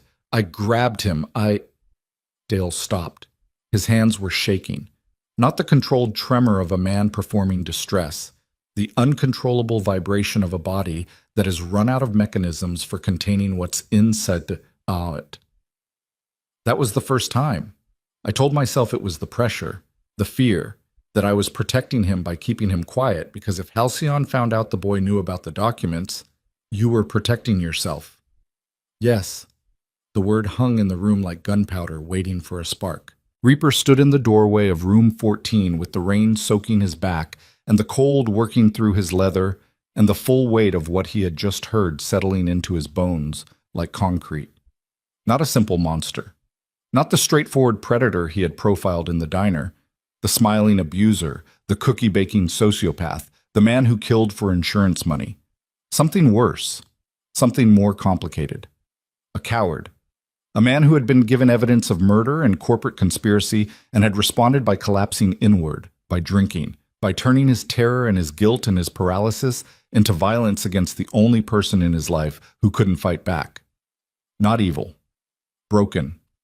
And the distinction didn't matter because a 9-year-old boy was in a hospital with a leg that had been broken for 2 months and a body covered in the evidence of what a broken man does when he can't face what he knows. The phone call, Reaper said, the one Eli overheard, about making something look natural. Dale's face went white. A complete drain of color, so sudden and total that Reaper thought for a moment the man was going to pass out. That wasn't me. The boy heard it from your truck. That was a call I received, not one I made. A voice I didn't recognize. They called my cell, a number I've never shared publicly, and they said they knew I had Margaret's documents, and they said if I didn't hand them over, they would make what happened next look natural. A threat. A promise. That's when I moved the lockbox to the motel. That's when I started driving different routes, checking my mirrors, sleeping with the gun. And that's when Dale's voice cracked. That's when Eli became a problem I couldn't solve. Because if they were watching me, they were watching the house. And if they were watching the house, they knew about the boy. And if they knew about the boy, you locked him in the garage to hide him. I locked him in the garage because I was terrified. Because a child who asks questions and explores and finds things that are hidden is a child who could get himself killed. And I didn't know how to protect him except by becoming the thing he needed protection from. Dale said nothing. The shredder hummed. The rain beat against the window. Reaper pulled his phone from his pocket. The screen showed 2 missed calls from Grimm and a text message that read simply, "State Police en route, 20 minutes, do not engage, 20 minutes ago," which meant they were close. "The documents that are left," Reaper said, "what do they prove?" Falsified inspection reports on 6 state projects, forged signatures from 3 county inspectors, a paper trail connecting Halcyon Industrial's CFO to payments made through a shell company that routes back to county officials who approved the contracts, and Margaret's notes, handwritten, dated, connecting the I-beam failure that killed Paul to the same pattern of substandard materials. "You were going to shred all of it." Dale looked at the machine, at his own hands. "I was going to make it stop, all of it, shred the papers, ditch the box, take Eli, and disappear. I have enough in savings to run, with a boy who is currently in state custody at a hospital with DFS standing over him. I know it's over. I knew it was over the moment those bikes pulled into the parking lot."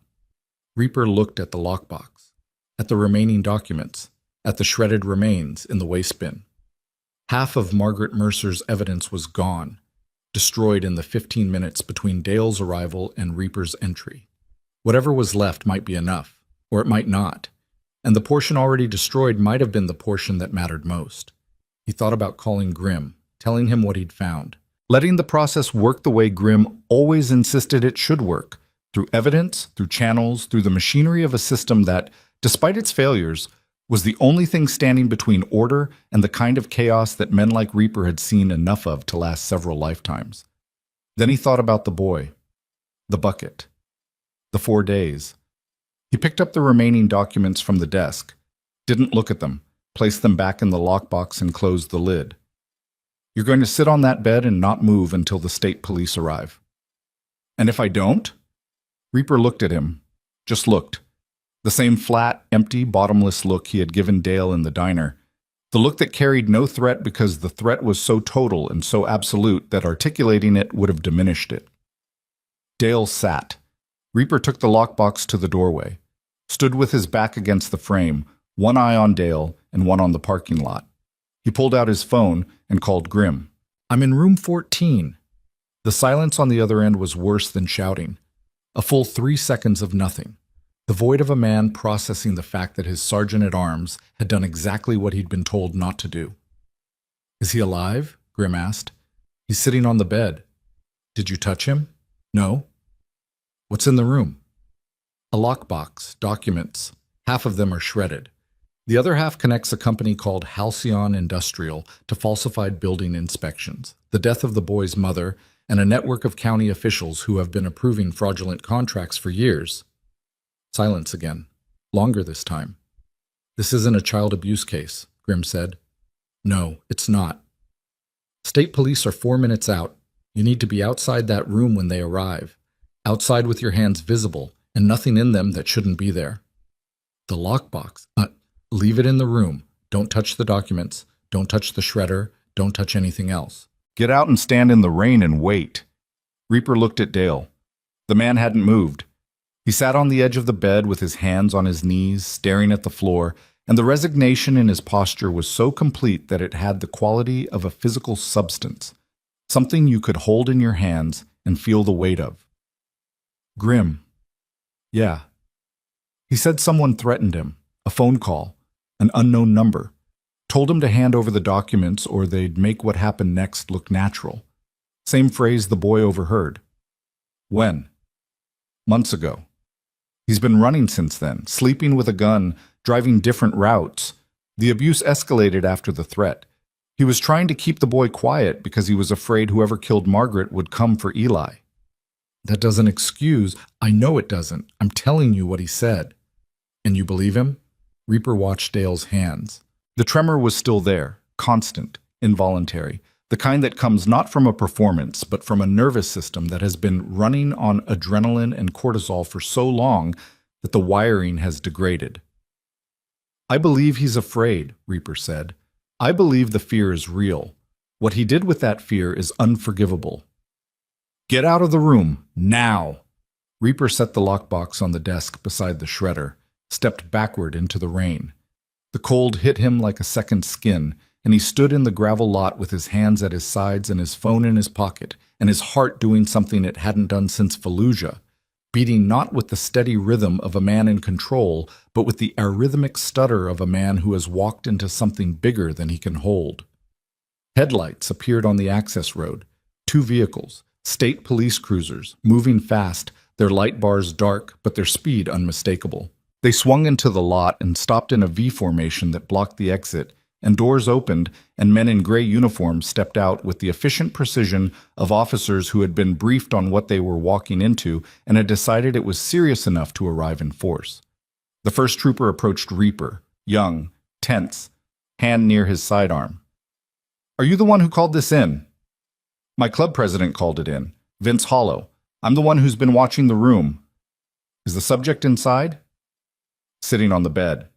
He has a handgun in his waistband, small of the back. The trooper's posture changed. He signaled to his partner, and the two of them moved toward room 14 with the controlled urgency of men who understand that the gap between a cooperative subject and a desperate one can close in the time it takes to draw a breath. The door was still open. Reaper heard the commands, clear, professional, carrying the authority that Dale Mercer's smile had never been able to generate on its own. Hands, weapon, floor, now. He didn't watch. He turned his back to the room and stood in the rain and looked at the road. His phone buzzed. Text from Grimm. Hospital, now. The boy is asking for you. The ride back was 11 miles of cold and dark, and the particular kind of silence that fills a man's head when the adrenaline leaves and the thinking begins. His bike cut through the storm, the headlight finding road signs and guardrails, and the occasional pair of animal eyes glowing from the shoulder. And Reaper thought about documents and shell companies and county officials and a construction company called Halcyon Industrial that had killed at least one man with a faulty I-beam and at least one woman with pills, and was apparently willing to kill again to keep the evidence buried. He thought about Dale Mercer, the coward, the abuser, the man who had held proof of murder in his hands for 14 months and responded by destroying himself and a child. He thought about the phone call, the unknown voice. Make it look natural. The same phrase spoken twice, once by the caller to Dale, once by Dale on a phone that Eli had overheard from the back seat of a truck. Had the boy heard his uncle receiving the threat, or had he heard something else?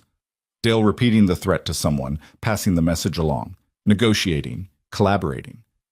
Because there was a version of this story in which Dale Mercer was not a coward, but a participant.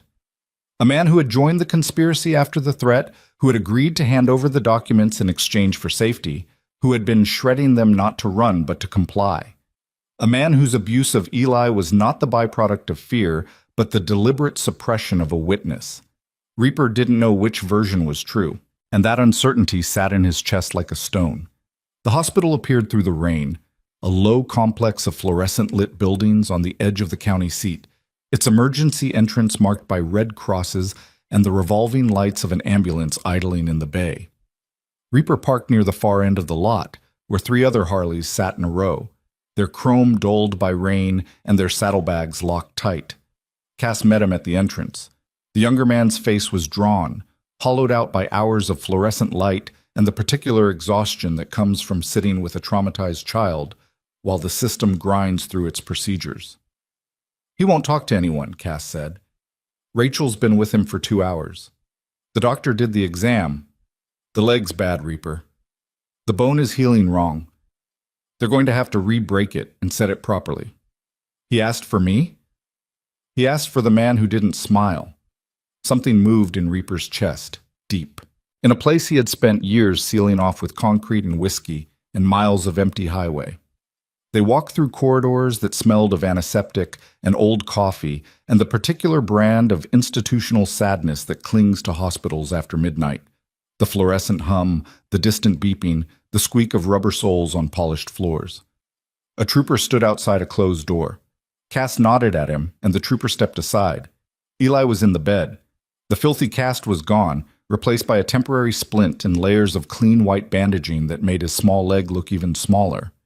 He was wearing a hospital gown that hung off his shoulders like a sail on a becalmed mast, and his eyes were open, fixed on the ceiling, tracking something that existed only in the landscape of his own exhausted mind. Rachel Voss sat in a chair beside the bed. Her portfolio was closed, her pen was untouched. She looked at Reaper with the expression of a woman who had run out of professional tools and was left with nothing but the raw, inadequate fact of her presence. "He stopped talking an hour ago," she said quietly. "He answered the medical questions. He let the doctor examine him. And then he shut down." Reaper walked to the bed, pulled a chair from the corner, sat down with the slow, deliberate movements of a man who understood that sudden motion was a language this boy didn't want to hear. "Hey, kid." Eli's eyes moved from the ceiling to Reaper's face. The boy studied him. The rain-soaked leather, the wet hair plastered to his forehead, the lines of exhaustion cut into his face like channels in old stone. "You went to the motel," Eli said. It wasn't a question. "Yeah." "Did you find the lockbox?" "Yeah." "Did he destroy everything?" "Half. The state police have the other half."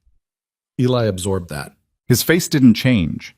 It had moved past the capacity for reactive expression into the fixed neutral territory of a child who is processing information the way a computer processes data, without emotion, because emotion is a circuit that has been overloaded too many times and has finally blown.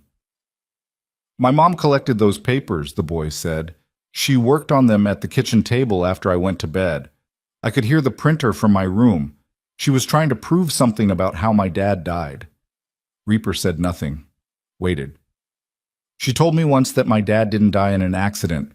She said he died because someone decided his life was worth less than the money they saved by using cheap steel." The boy's voice was steady, but the steadiness was artificial. A construct, a scaffolding built by a 9-year-old mind to support a weight that would have buckled most adults. "And then she died too, and Uncle Dale said it was an accident, and I believed him, for a while." "When did you stop?" "When I found the lockbox. I read the papers. I didn't understand all of it, but I understood enough. I understood that someone killed my mom because she found out who killed my dad. And I understood that Uncle Dale knew and didn't do anything." The boy turned his head on the pillow and looked at Reaper with eyes that held a darkness no amount of therapy or time or kindness would ever fully reach. The foundational, load-bearing darkness of a child who has learned that the adults responsible for protecting him are either complicit in his destruction or too broken to stop it. "He told you it was about Halcyon, didn't he?" "You know about Halcyon." "I read the papers 6 months ago. I memorized the names." Reaper felt the floor shift beneath him. "What names?" "The inspectors, the company executives, the county officials, the ones my mom wrote in her notebook." Eli paused. "I wrote them down, in a different notebook.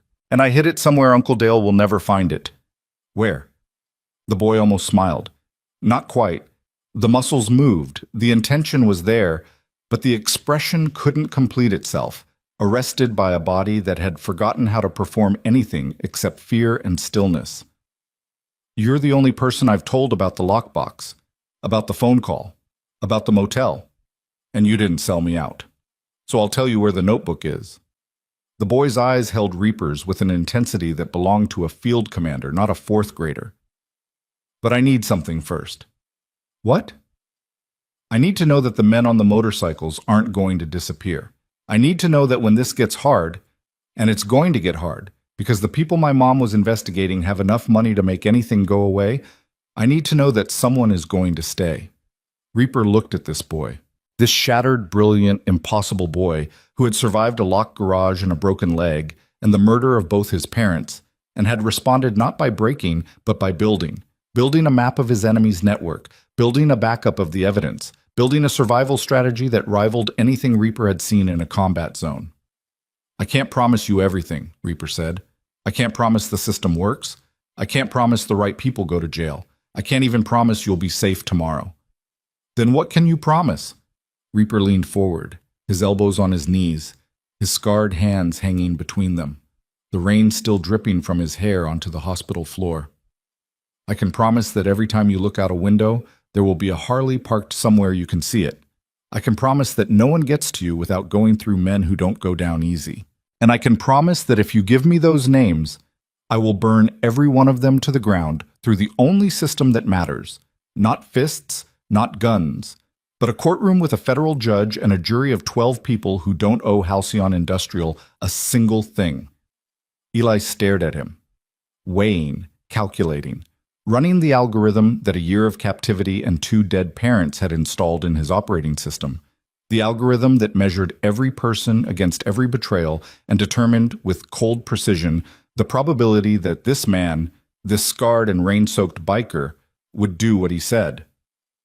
"The notebook is in the school library," Eli said, "taped behind the reference shelf, 3rd row from the bottom, behind the encyclopedia set that nobody uses anymore."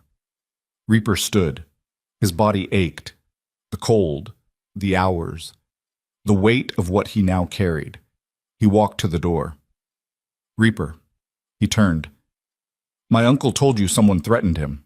Someone called and said they'd make it look natural." "Yeah, that part is true. I heard the call. But he left something out." The hospital corridor hummed. The fluorescent lights buzzed.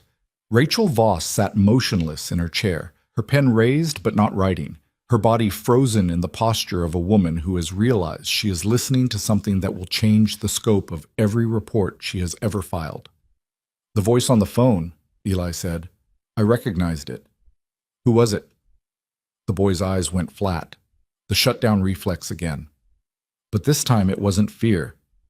It was the cold, deliberate control of a child who understands that the next words out of his mouth will detonate something that cannot be reassembled. "Captain Briggs," Eli said, "the man your president asked to come help. The man who told my uncle to let them take me to the hospital.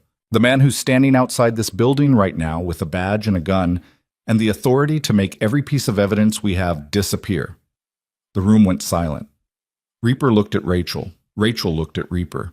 And somewhere outside the hospital, in the parking lot, in the rain, Captain Briggs sat in his county cruiser with his radio on and his engine running, and the red taillights reflected off the wet asphalt like 2 small eyes watching the entrance, waiting to see who would come through the door and what they would be carrying when they did.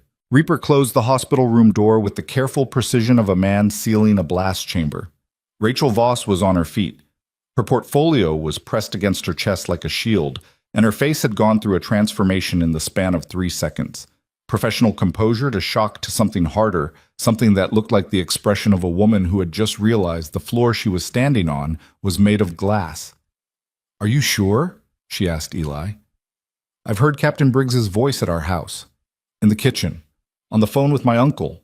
I've heard it through the wall of the garage when he came over at night and they thought I was sleeping."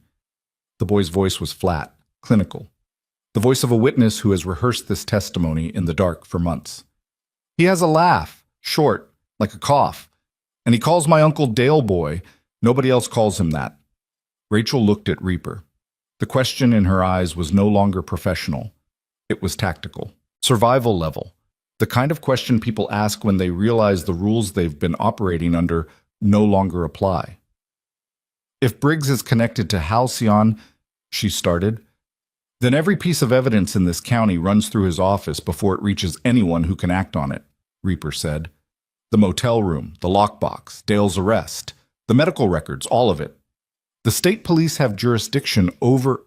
The state police were called by Grimm, who coordinated with Briggs, who is sitting in that parking lot right now with a radio that can reach every officer in this county.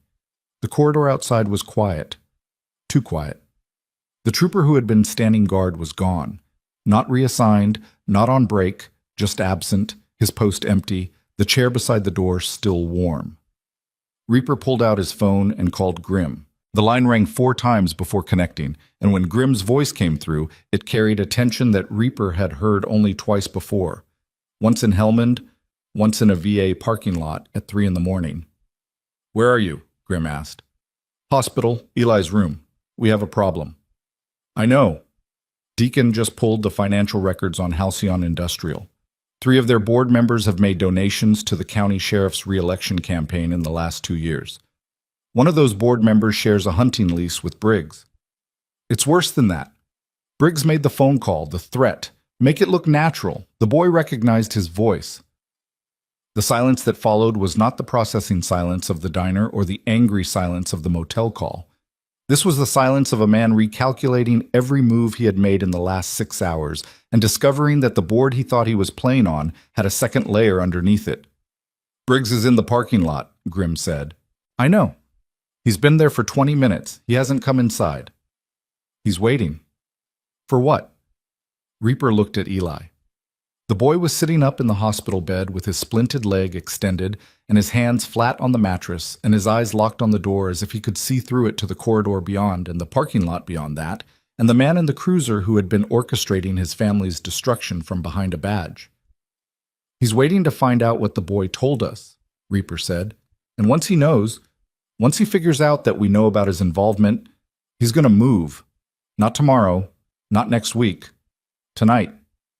"Move how?" "The evidence. Dale's in state police custody, but Briggs has relationships with every law enforcement office in 100 miles. All he needs is one phone call to contaminate the chain of custody on the lockbox. One conversation with the right trooper. One administrative delay that gives his people time to reach the motel room before the contents are properly cataloged." "The lockbox is still at the motel?" "I left it in the room. You told me not to touch anything." "I know what I told you." Another silence. Reaper could hear, faintly, the sound of engines in the background of Grimm's call. Not one or two. Several. The low, idling grumble of Harleys waiting for instructions. "Where are you?" Reaper asked. "Route 12, halfway between the diner and the motel. I have 8 men. The motel has state police on scene. 2 troopers. I watched them arrive. One of them took a phone call 15 minutes ago and walked away from the building. The other is inside with the lockbox." Reaper's hand tightened on the phone. "Who called the trooper?" "I don't know, but I can tell you that after the call he got in his cruiser and left." "Which means one trooper is inside that motel room alone with every piece of physical evidence connecting Halcyon Industrial to 2 deaths and a countywide corruption network. Grimm, I'm not going to the motel. I'm not touching evidence. I'm not giving anyone a reason to claim the Brotherhood compromised the investigation."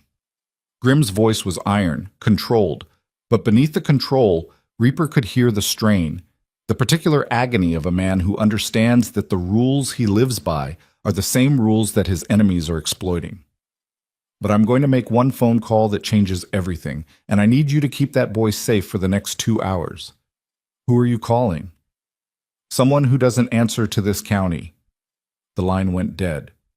Reaper pocketed his phone, looked at Rachel, looked at the empty corridor outside the door. "We need to move him," Reaper said. Rachel shook her head. "I can't authorize a transfer without—" "The trooper outside this door is gone. Briggs is in the parking lot. And the only thing standing between this boy and the people who killed his parents is a hospital room with a lock I could break with my shoulder." Rachel Voss stared at him. She was a woman who had spent 20 years inside a system, navigating its channels, respecting its boundaries, trusting its infrastructure even when that infrastructure failed. And now she was standing in a room where the infrastructure had not just failed, but had been weaponized against the very person it was designed to protect. And the man asking her to act outside of protocol was a biker with scarred knuckles and a leather vest and a face that looked like it had been assembled from salvaged parts. "Where?" she asked. "The Chapter House. Iron Hollow's compound. 12 miles north. Fenced. Gated. Men on the perimeter around the clock." "That's not a state-approved—" "It's a place where no one gets in without going through 16 men who would rather die than let a child be hurt. Pick your system." Rachel looked at Eli.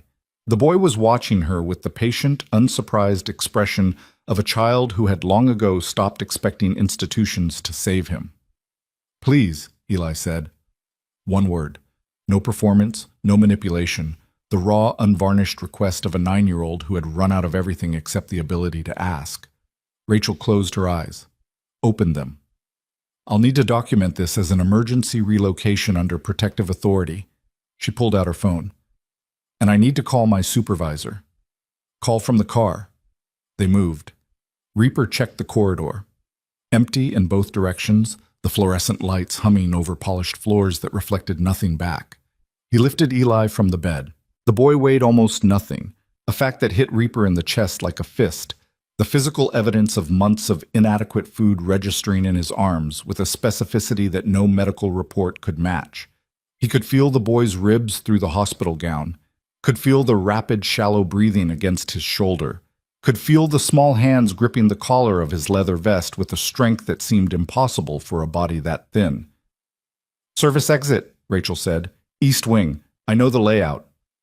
They moved through corridors that smelled like bleach and fear, past darkened rooms where patients slept, past a nurse's station where a woman looked up from a chart, registered the biker carrying a child, opened her mouth, and then closed it when Rachel flashed her DFS identification and said protective custody transfer, with the authority of a woman who was making a decision she would either be commended for or fired for, and had accepted both possibilities. The service exit opened onto a loading dock.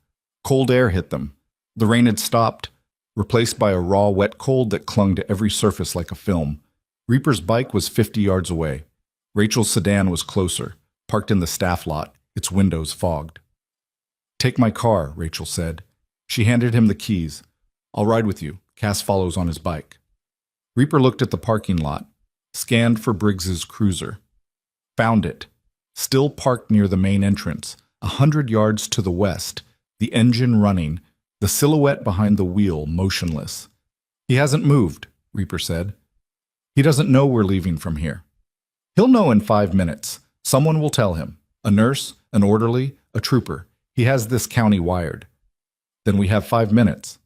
Cass appeared at the loading dock, soaked in rain and vibrating with the contained energy of a man who had been waiting for someone to tell him to do something other than sit in a hospital chair watching a child not speak. "I heard," Cass said. "I'll follow. If anyone tails us, I'll peel off and draw them." "No," Reaper said. "You stay with the boy. Whatever happens, you stay with the boy." Cass looked at Eli in Reaper's arms. The boy's face was pressed against Reaper's shoulder, his eyes open, watching the parking lot with the vigilance of a creature who has lived so long in danger that the absence of it is more disorienting than its presence. "Understood," Cass said. They loaded into Rachel's sedan, Reaper driving, Rachel in the back with Eli, Cass following on his Harley at a distance that was close enough to respond and far enough to see anyone behind them. Reaper pulled out of the staff lot using the service road that ran along the east side of the hospital, away from the main entrance, away from the cruiser, away from the man whose voice a 9-year-old boy had recognized through the wall of a garage. The road was dark. Rural Missouri dark.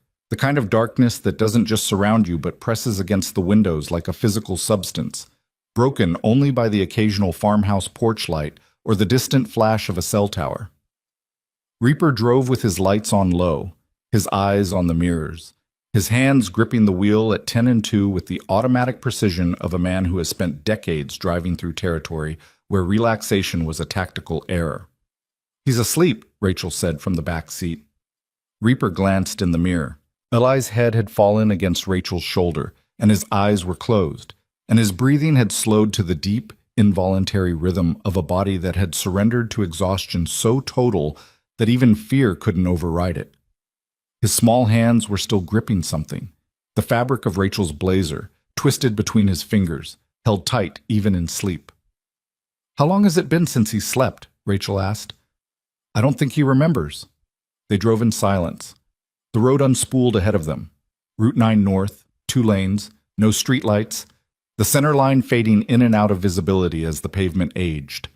Cass's headlight was a steady point in the mirror, tracking them like a star. Reaper's phone buzzed. Text from Grimm. "FBI Field Office, Springfield contacted.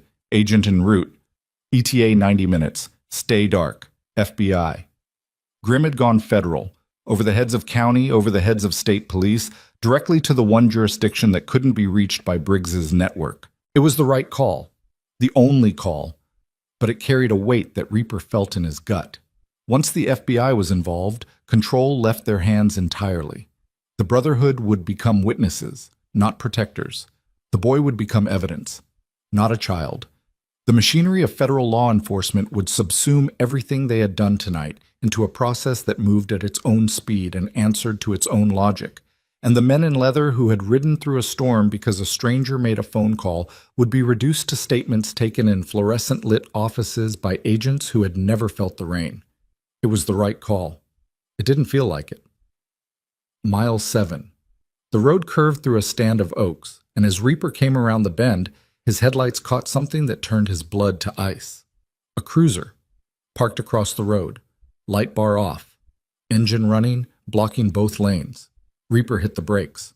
The sedan slid on the wet pavement, the tires finding purchase 6 feet from the cruiser's front bumper.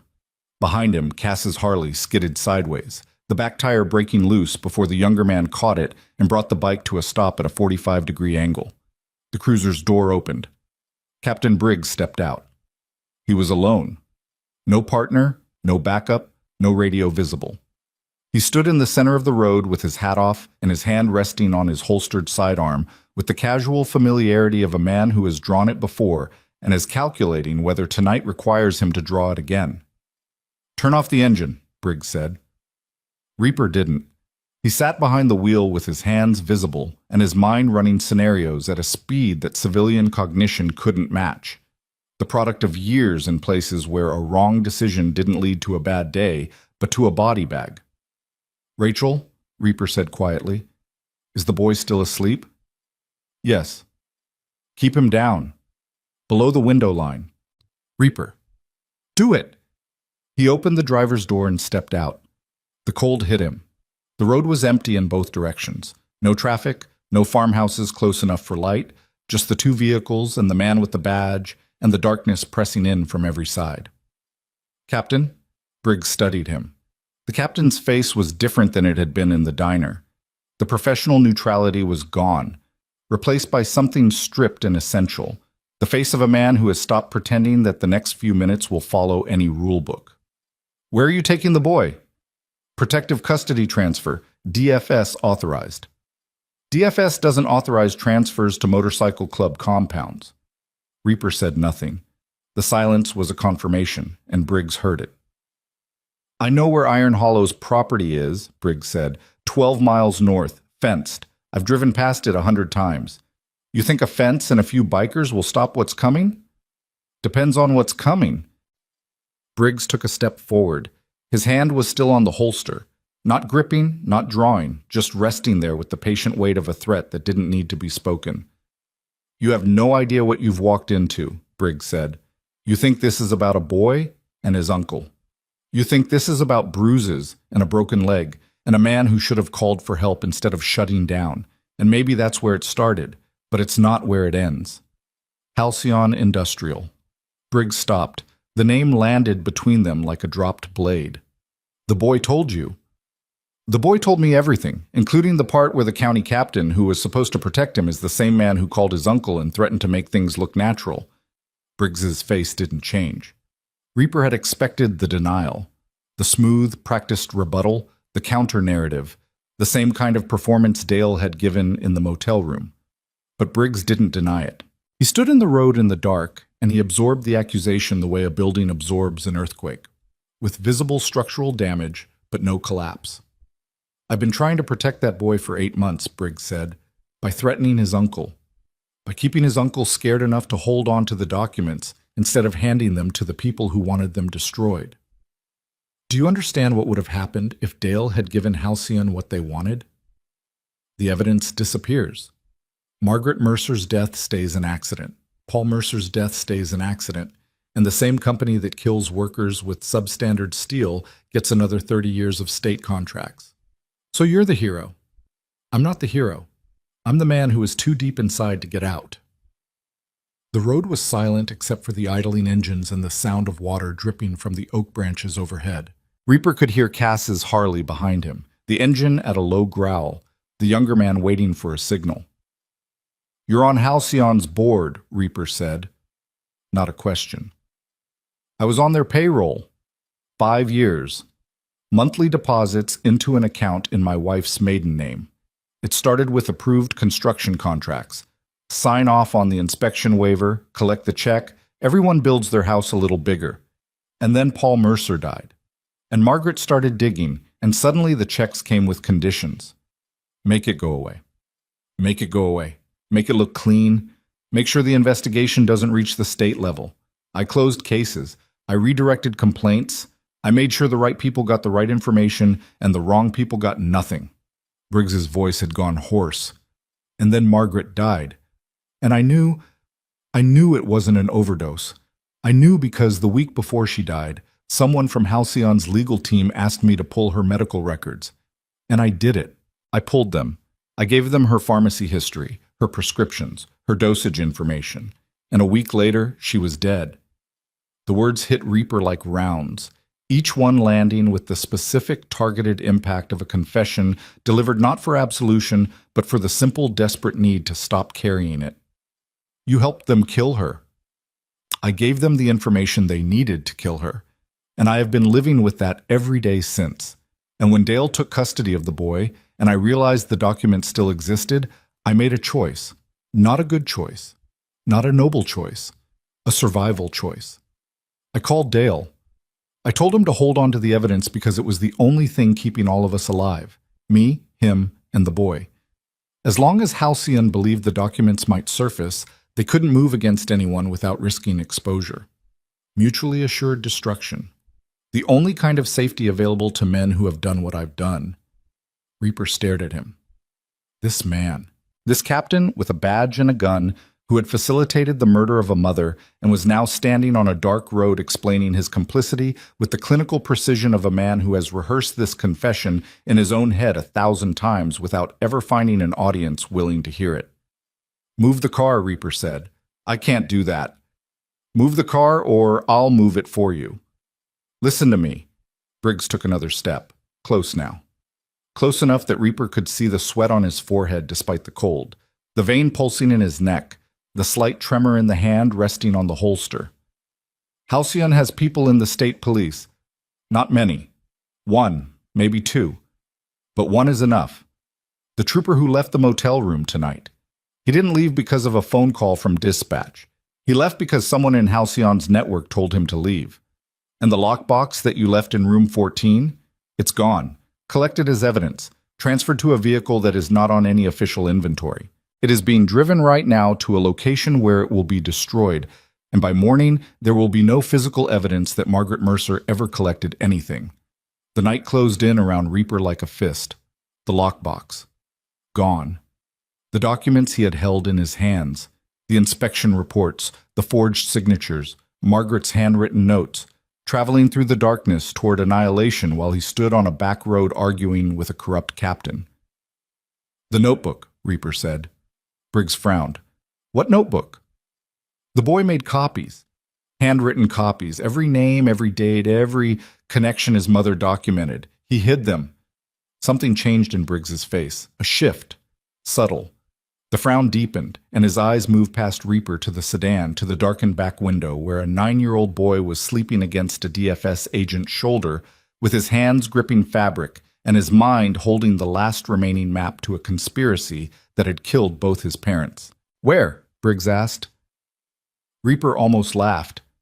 It came out as a sound that was closer to a cough. Short, hard, devoid of humor. "You think I'm going to tell you that? If Halcyon finds that notebook before, they won't find it, because nobody knows where it is except the boy and me. And the boy is going behind a fence with 16 men who would bleed before they'd let anyone touch him." Briggs's hand lifted from the holster, not reaching, releasing, the fingers opening, the arm dropping to his side, the posture of a man who has run out of moves and knows it. "I'm trying to help," Briggs said. "You're trying to survive. There's a difference." "Not from where I'm standing." Behind Reaper, Cass's engine revved, a short, controlled burst. Not a threat, but a signal. Headlights approaching from the south. 2 sets. Moving fast. Reaper turned. The headlights were growing, the vehicles eating the distance with a speed that didn't match civilian traffic at 1 in the morning on a rural Missouri back road. Briggs saw them too. His face changed again. And this time the transformation was unmistakable. Fear. Pure, unfiltered, animal fear that wiped away the confession and the calculation and the rehearsed vulnerability and left nothing but the wide-eyed recognition of a man who has just realized that the machinery he thought he was operating has turned around and is coming for him. "That's not my people," Briggs said. "Whose people? Move. Now. Get off this road." The headlights were a quarter-mile out, closing. Reaper could hear the engines now. Not Harleys, not cruisers, SUVs heavy. The sound of large vehicles driven hard on wet pavement. He didn't wait for Briggs to move the cruiser. He turned, sprinted to Rachel's sedan, threw himself behind the wheel. "Hold the boy." "Reaper, what?" "Hold him." He cranked the wheel left. The sedan's tires screamed on the wet road as he swung around the cruiser's front end, the right wheels dropping off the pavement onto the gravel shoulder. The undercarriage scraping as the car bounced through the drainage ditch and back onto the asphalt on the other side. Cass was already moving, his Harley banking hard, following the sedan through the gap, the engine roaring as he accelerated to match Reaper's speed. In the mirror, Reaper saw the SUVs reach Briggs's cruiser. They didn't stop. They didn't slow. The first one swung around the cruiser the same way Reaper had, and the second followed, and then both sets of headlights were in his mirror, gaining. Briggs was standing in the road behind them, getting smaller. A man in a uniform on a dark road watching the consequences of 5 years of corruption accelerate past him at 70 miles an hour. "Who is that?" Rachel asked. Her voice was steady, professional.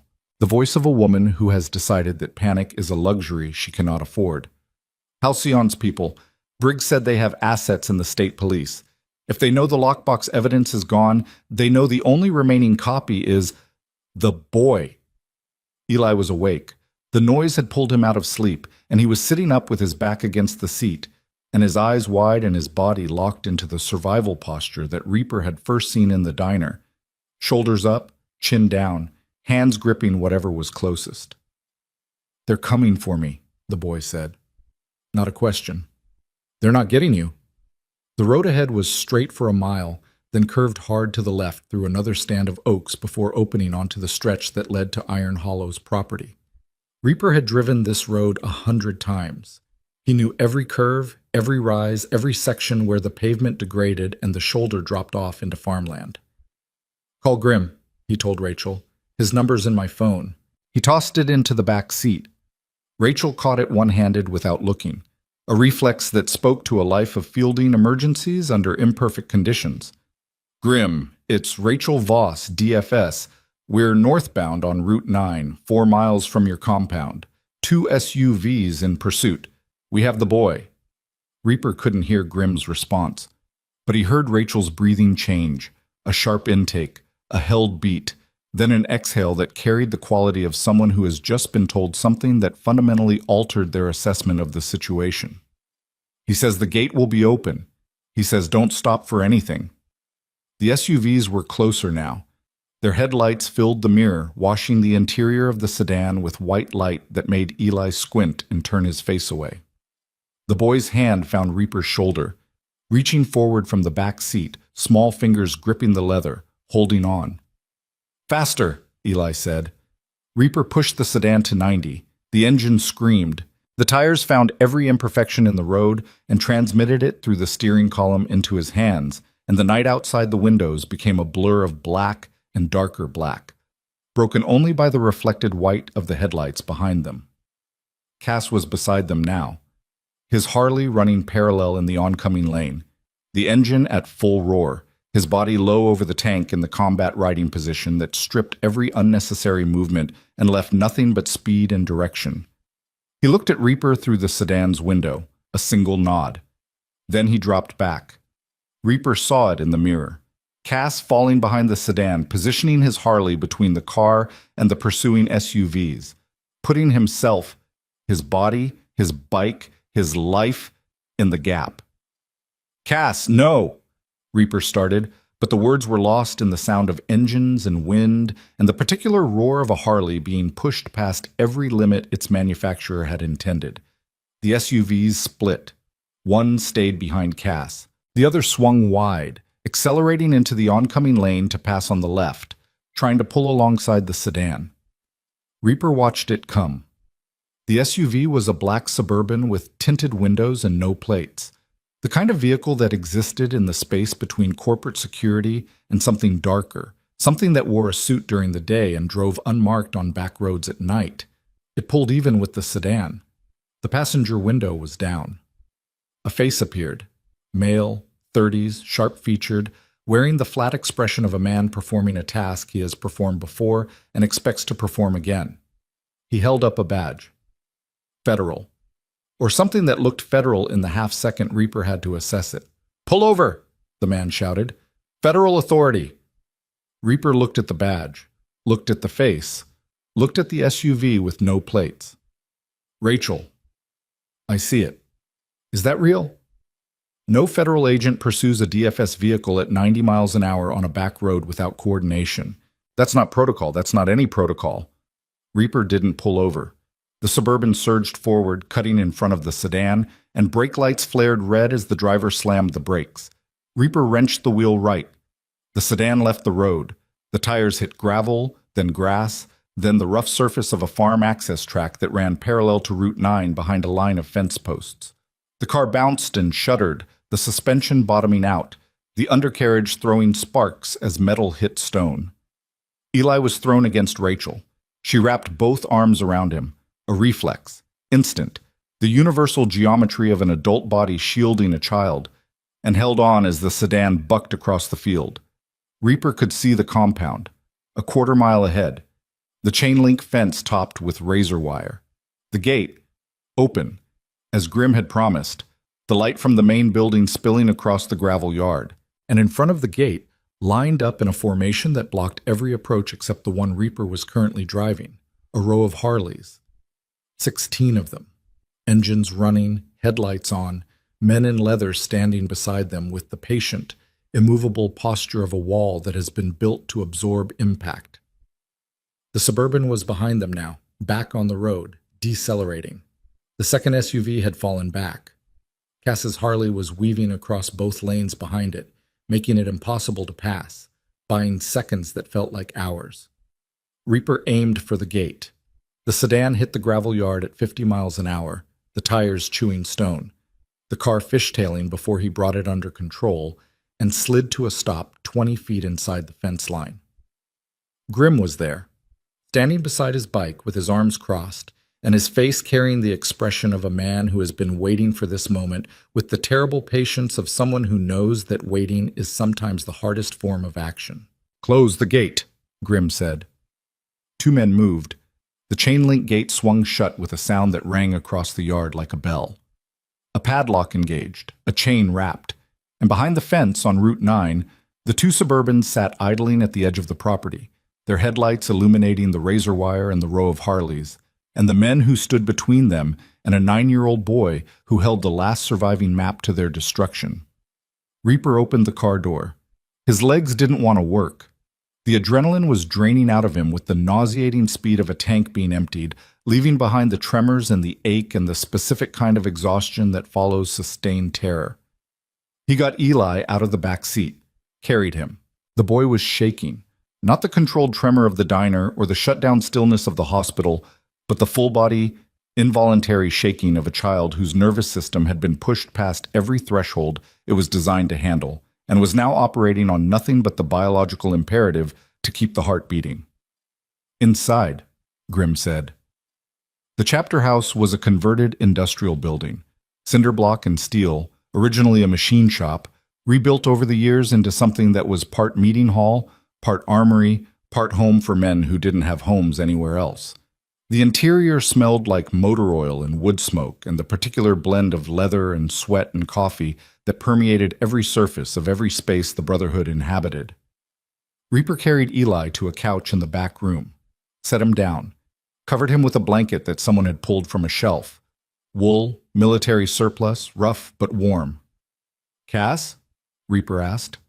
Grim was at the window, looking out at the fence line, at the Suburbans still sitting on the road. Cass is fine. He pulled off into Delancey's property half a mile back. He's circling around. The SUVs. They're not moving. They're waiting. For what?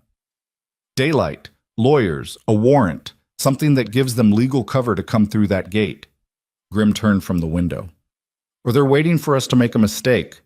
Step outside the fence. Give them a confrontation they can use to make us the story instead of them.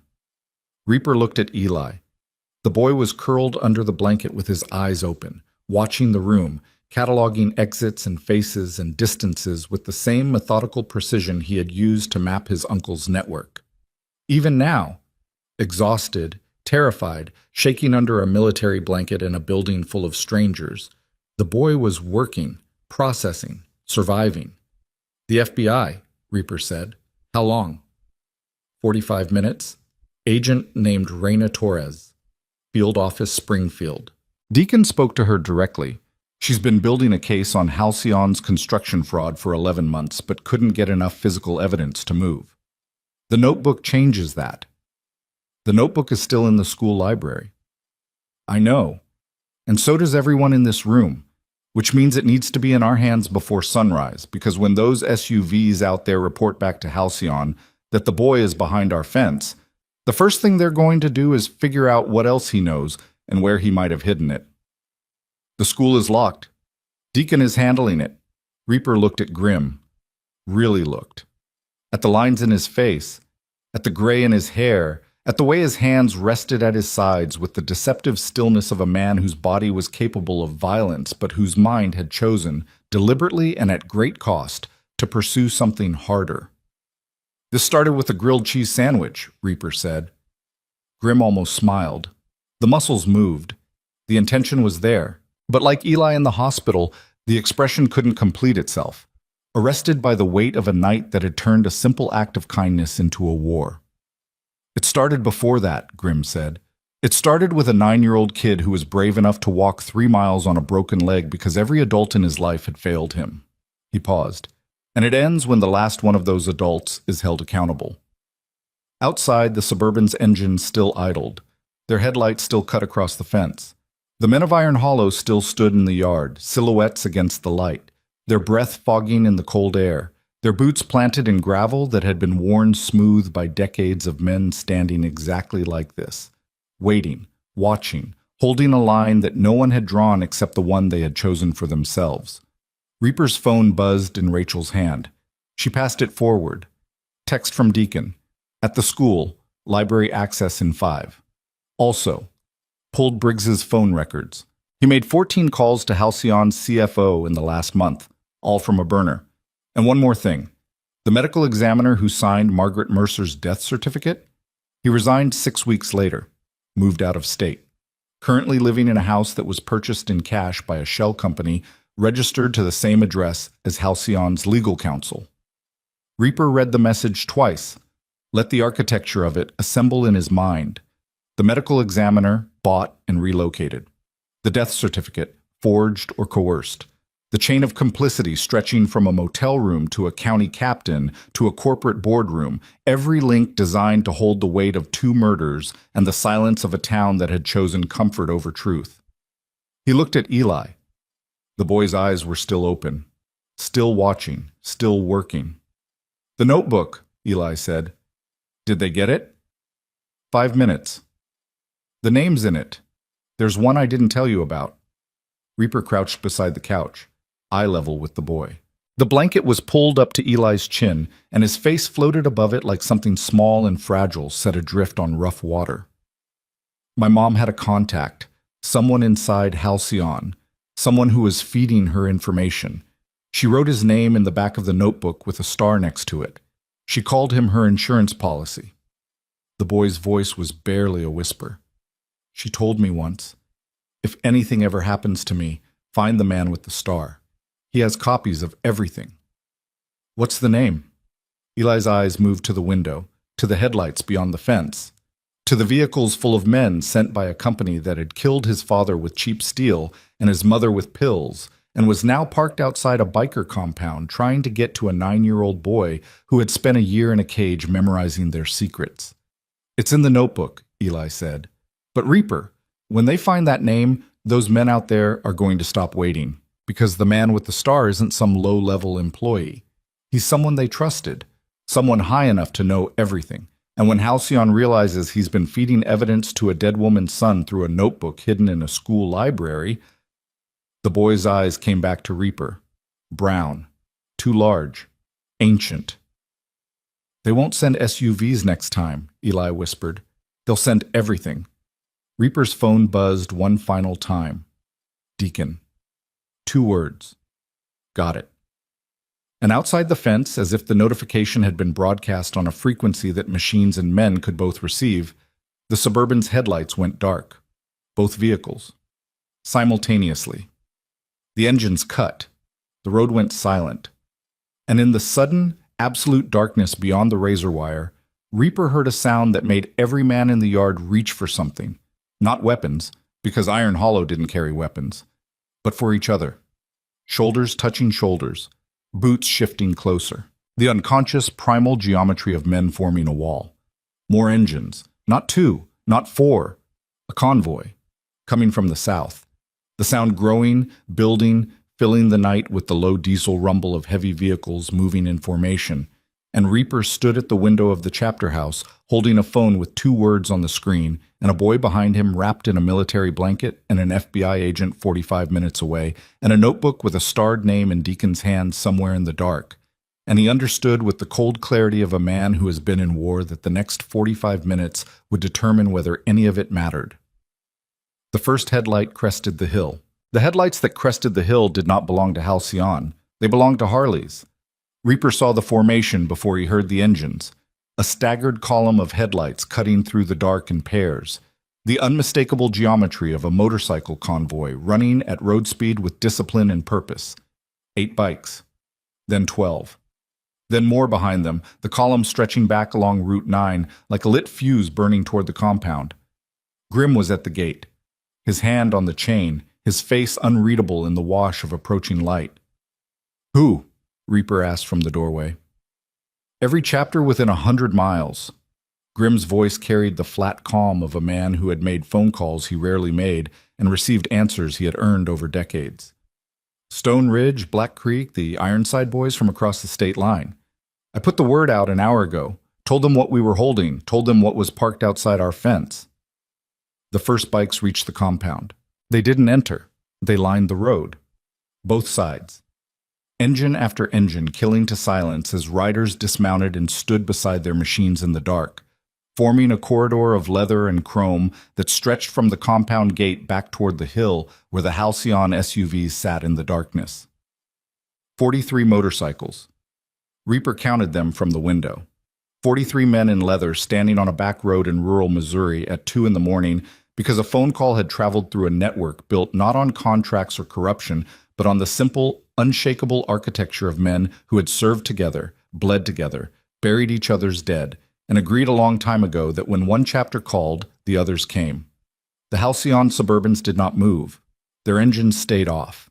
Their headlights stayed dark. And in the silence that followed the last Harley's engine dying, Reaper imagined the men inside those vehicles making the same calculation that Dale Mercer had made in the diner, the mathematics of power, the cold arithmetic of force, and arriving at a number that no longer worked in their favor. One of the Suburbans started, then the other. Their headlights came on, not pointed at the compound but aimed south, back toward the county seat, back toward the offices and the boardrooms and the shell companies where the kind of power they wielded lived and breathed. They pulled U-turns, slow, deliberate, the heavy vehicles swinging through the gravel shoulder and straightening onto Route 9 southbound. They passed through the corridor of bikers like a funeral procession passing through mourners, observed, measured, remembered. Every license plate that should have been there and wasn't. Every face behind tinted glass that would never be identified. Every detail filed away by men who understood that tonight's retreat was not a victory, but a pause. The Suburbans disappeared over the hill. Grim exhaled. It was the first time Reaper had seen the man release a breath he had been holding, and the sound of it, long, controlled, carrying 14 hours of sustained tension, was more human than anything Grimm had shown all night. "It's not over," Grimm said. "I know. Those men will be back with lawyers and warrants and a public narrative that makes us the criminals and Halcyon the victim. That's how this works. That's how it always works." "I know. So we do this right. From this moment forward, every step is documented, every conversation recorded, every decision made through counsel." Grimm looked at the road where the Suburbans had been.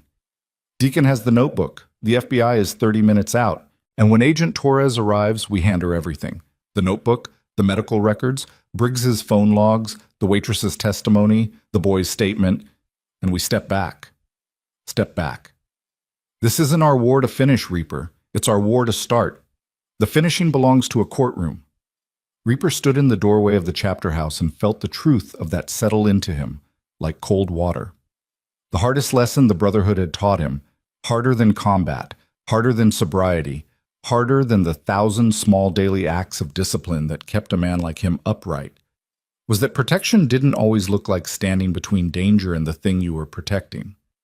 Sometimes it looked like stepping aside, handing the evidence to someone with the authority to use it, trusting a system you had every reason not to trust because the alternative, becoming the system, replacing law with loyalty, substituting justice with vengeance, was a road that led to a place indistinguishable from the one you were fighting against. He went back inside. Eli was still on the couch, the military blanket pulled tight, his eyes tracking the room with diminishing intensity. The adrenaline was leaving the boy the same way it was leaving Reaper. In waves, each wave taking something with it, leaving behind the raw, tender exhaustion of a body that has run on fear for so long that the absence of fear feels like illness. "They're gone," Reaper said. "For now." "For now, yeah." "What happens when they come back?" Reaper sat on the floor beside the couch, not in a chair. On the floor, his back against the cinder block wall, his legs stretched out, his boots leaving muddy tracks on the concrete. He was at eye level with the boy, equal. The geometry of a man who had decided that looking down at this child was something he would never do again. "When they come back," Reaper said, "they'll come with lawyers. And we'll have lawyers too, and the FBI will have the notebook, and a federal judge will have a warrant, and the men who killed your mom and your dad will stand in a courtroom and answer for it in front of 12 people who don't owe them anything. That works? Sometimes. And when it doesn't?"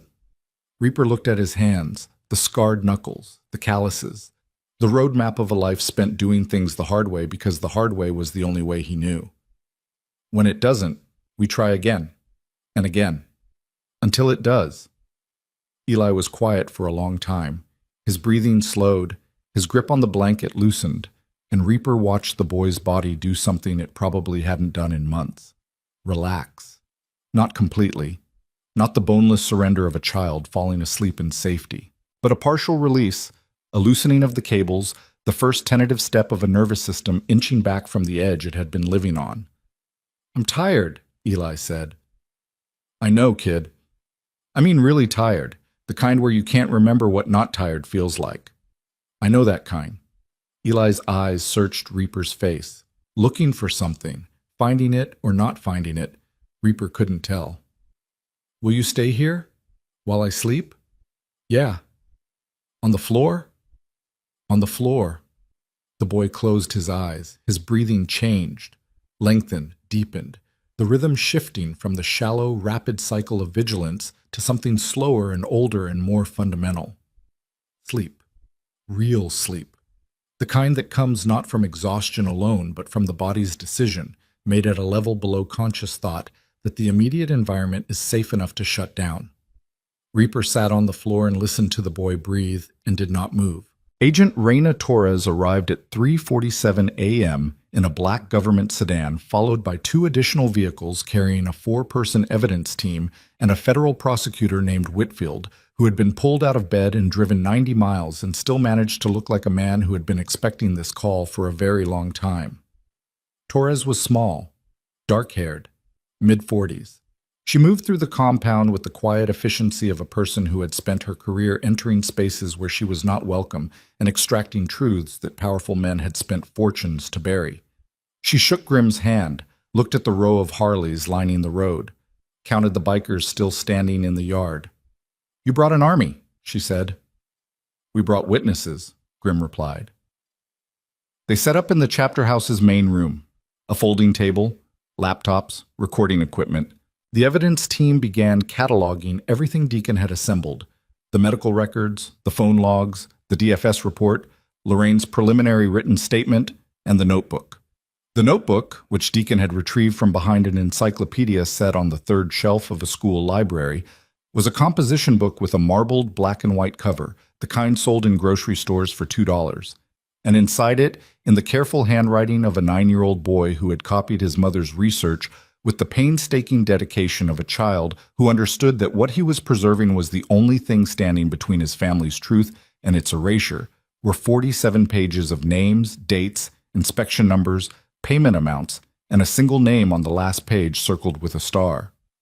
Torres opened the notebook to that page, read the name, looked at Whitfield. Whitfield looked at the name and sat down slowly, the way a man sits when his legs have made a decision his mind hasn't caught up with.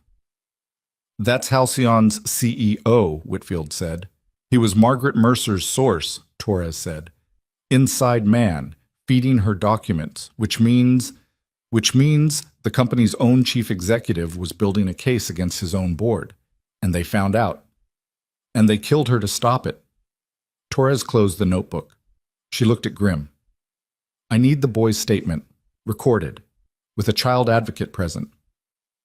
"Rachel Voss is DFS. She's been with him all night." "She'll do, but not tonight. He needs to sleep. We'll take the statement in the morning at our field office with proper protocol." Torres paused. "The men outside, the ones in the SUVs. Did anyone get plates?" "No plates to get. They were scrubbed." "But you have descriptions, vehicle makes, headlight configurations, anything that puts specific vehicles on this road at a specific time. We have 43 men who watched them leave, every one of them willing to testify." Torres looked at the bikers through the window. The men were still standing in the yard, some smoking, some talking in low voices, some simply standing with their hands in their pockets and their faces turned toward the road, maintaining a watch that no one had asked them to maintain because no one had needed to. "This is going to be a long case," Torres said. "Federal grand jury, multiple jurisdictions. Halcyon will fight with every resource they have, and they have substantial resources. The company's legal team will attack the evidence chain, discredit witnesses, file motions to suppress. This notebook," she held it up, "this notebook is the foundation. But foundations get attacked. It's going to take months, maybe a year." "We're not going anywhere," Grimm said. Torres studied him. The lines in his face, the patches on his vest, the quiet authority of a man who had spent his life being misjudged by people who saw the leather and the tattoos and never looked deeper. "You understand that the Brotherhood's involvement will be scrutinized. Your records, your finances, your members' histories, everything that can be used to undermine your credibility will be used." "We've been scrutinized before. Not like this." Grimm nodded. "Not like this, but the answer's the same.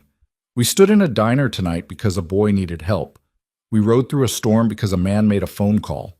We stood in a yard because someone had to stand between that boy and the people who killed his parents. You can scrutinize that all you want. The story doesn't change." Torres almost smiled. Didn't. But the muscles moved, and the intention lived in the space where the expression would have been.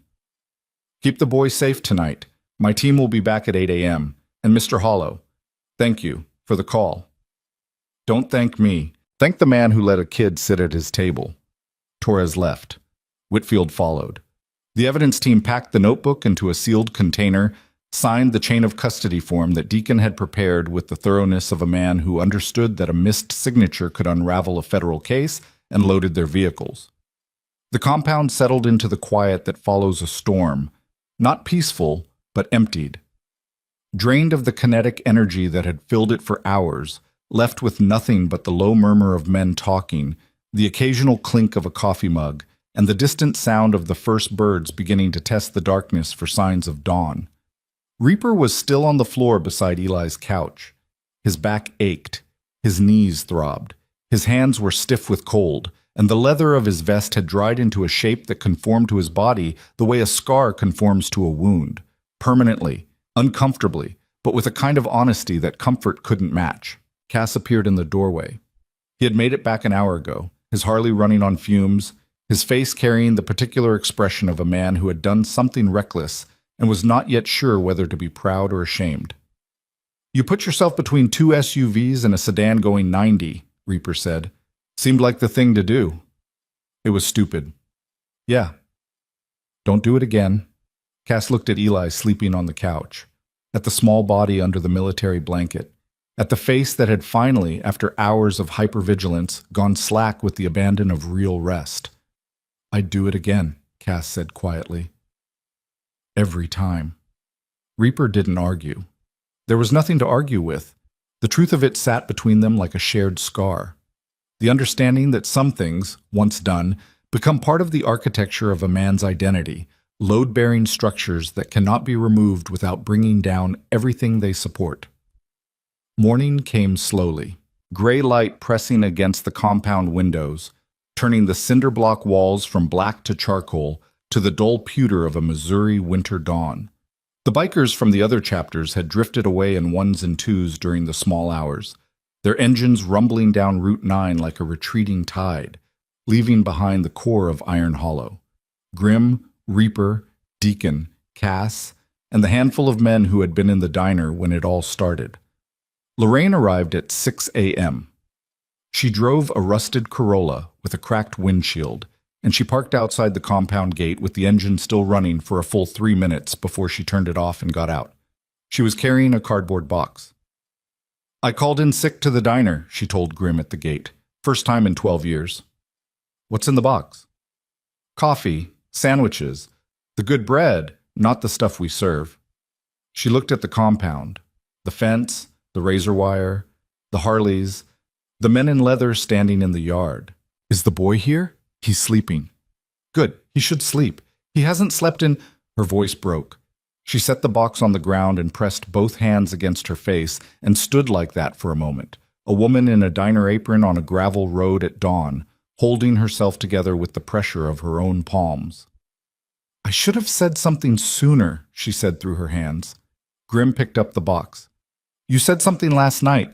That's when it counted. Lorraine dropped her hands. Her eyes were red, but her jaw was set in the way of a woman who has made a decision and will not unmake it.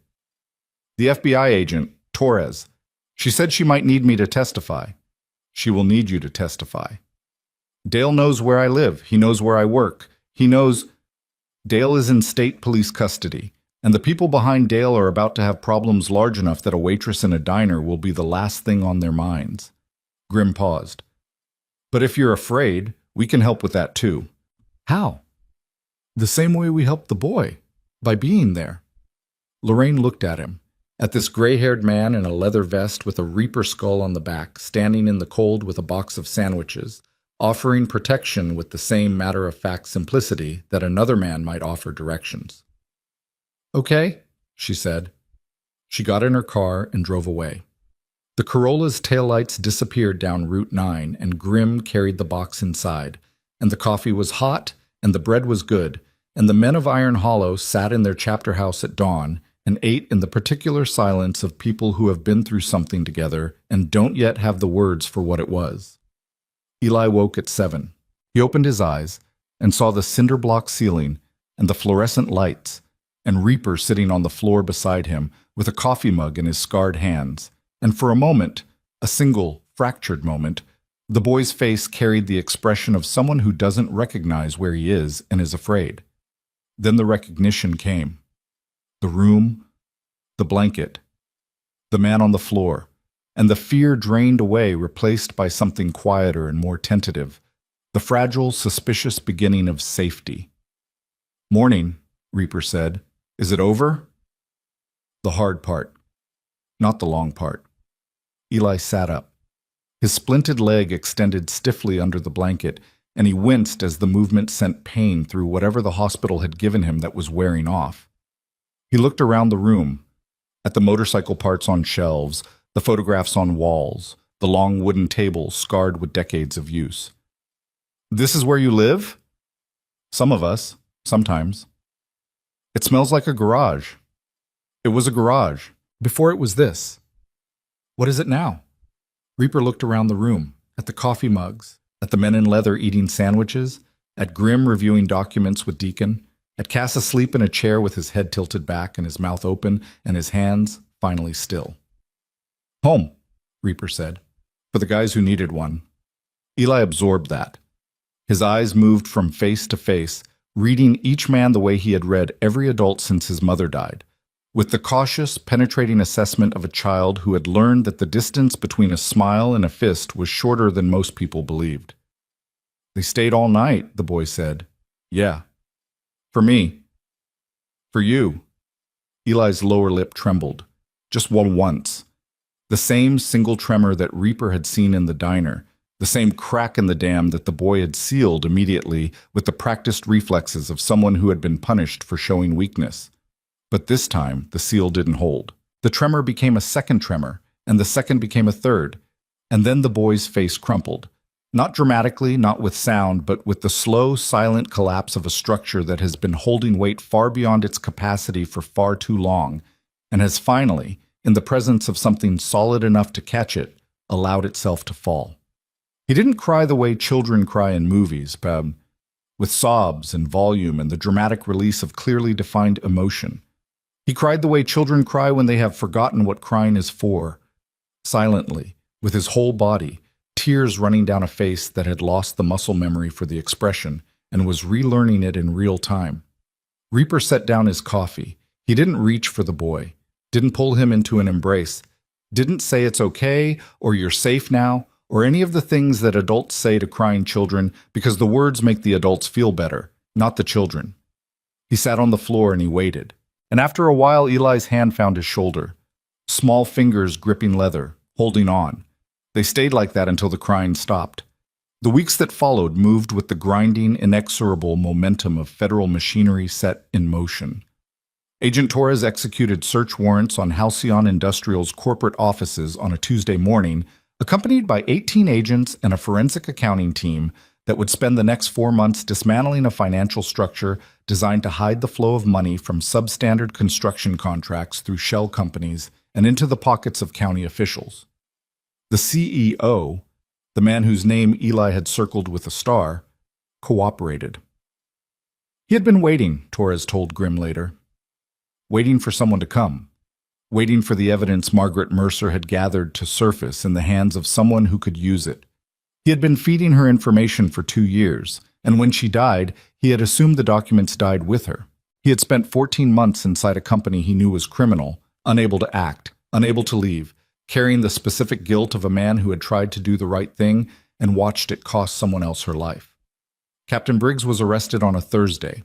He surrendered his badge in his office at the county seat, and the photograph that appeared in the regional newspaper the following day showed a man who looked 20 years older than the one who had stood on a dark road offering confessions and warnings in the same breath.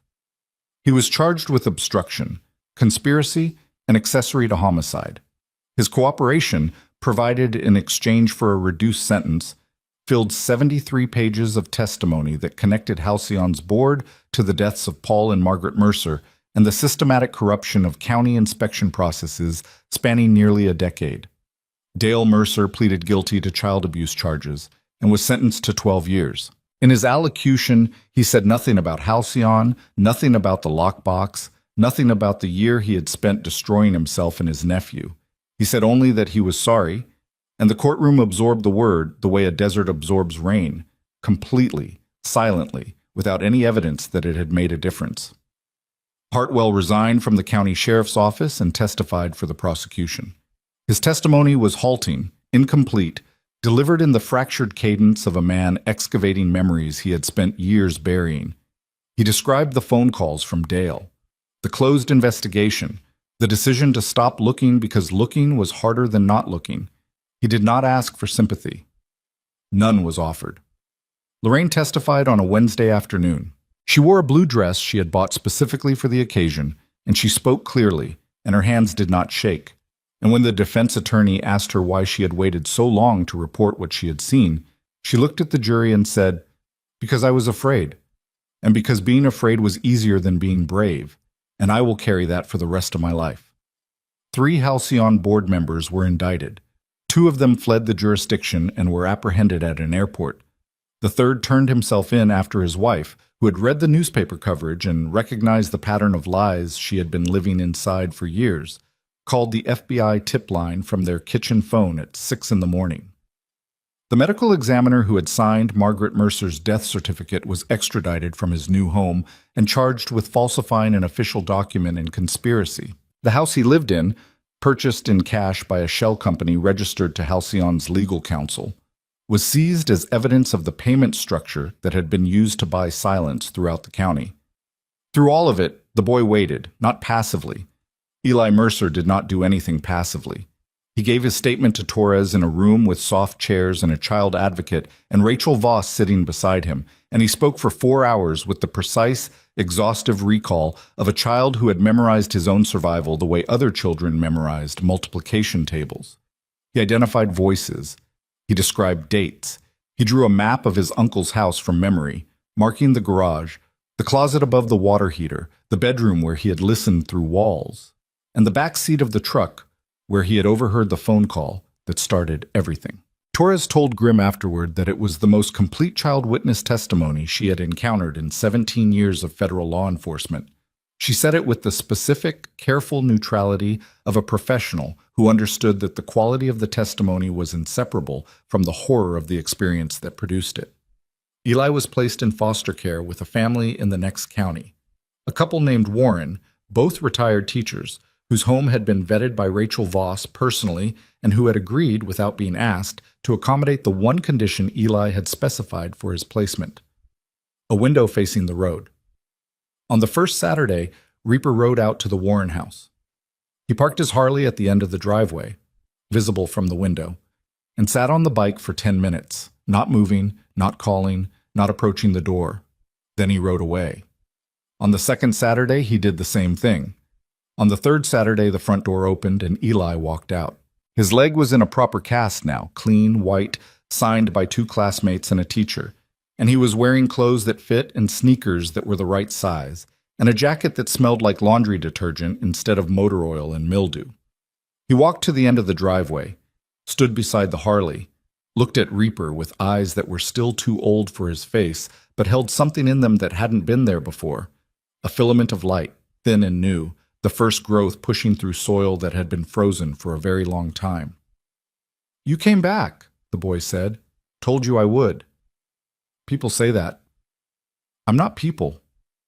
Eli's mouth did the thing it had been trying to do since the hospital. The muscles moved, the intention completed, and this time the expression arrived. Small, tentative. Not the full, reckless smile of a child who has never been hurt, but something earned and careful and more valuable for its imperfection. "Mrs. Warren makes pancakes on Saturdays," Eli said. "She puts blueberries in them. She said I could invite someone." Reaper looked at the house, at the window, at the boy standing beside his bike in the winter sunlight with a clean cast and a jacket that fit and the smallest, bravest smile he had ever seen on a human face. "I don't like blueberries," Reaper said. "She makes plain ones, too." "Then yeah, okay." They walked up the driveway together, the boy and the biker, the child who had survived a cage and the man who had spent 30 years building one around himself. They walked at the boy's pace, slow, uneven, the cast making each step a negotiation with gravity. And neither of them spoke, because some walks don't require words and some silences are not empty but full of the accumulated weight of everything that has happened and the tentative, terrifying possibility of everything that might happen next. At the front door, Eli stopped. He looked back at the Harley in the driveway, at the road beyond it, at the world that had spent his entire short life failing him in every way a world can fail a child. "Reaper." "Yeah. Thank you. For the chair and the sandwich and—" He gestured vaguely at everything, the house, the driveway, the sky. All of it. Reaper looked at the boy. At this small, shattered, unbreakable person who had walked 3 miles on a broken leg and stolen a motel key and memorized a conspiracy and hidden a notebook and survived a garage and a bucket and a man who smiled too much and who was now standing on a porch in the winter sunlight asking to be thanked for the privilege of being alive. You did most of it yourself, kid. Not the part with the motorcycles. No, not that part. Eli opened the door. The smell of pancakes and coffee drifted out. Warm, ordinary, the smell of a Saturday morning in a house where no one was afraid. Inside, Mrs. Warren was moving in the kitchen, and the sound of a radio played softly, and the light coming through the windows was the pale, clean light of a day that held no hidden dangers and no locked doors. Reaper stepped inside. His boots left prints on the clean floor. His leather vest looked like something from another world against the wallpaper and the family photographs and the shelves of books that lined the hallway. He sat at the kitchen table. Mrs. Warren poured him coffee without asking how he took it, and he drank it black, and it was hot, and it was good. Eli sat across from him. The boy picked up a fork, looked at the stack of plain pancakes that Mrs. Warren had set in front of him without being asked, looked at Reaper.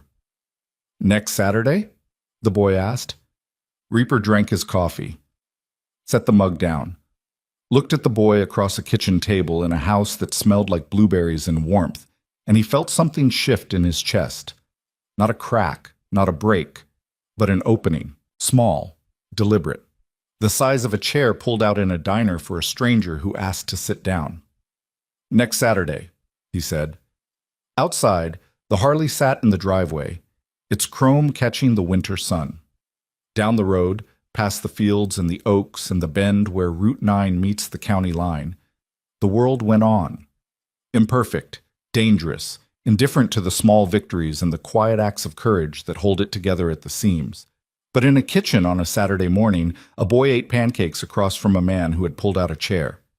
And for the first time in a very long time, neither of them was alone.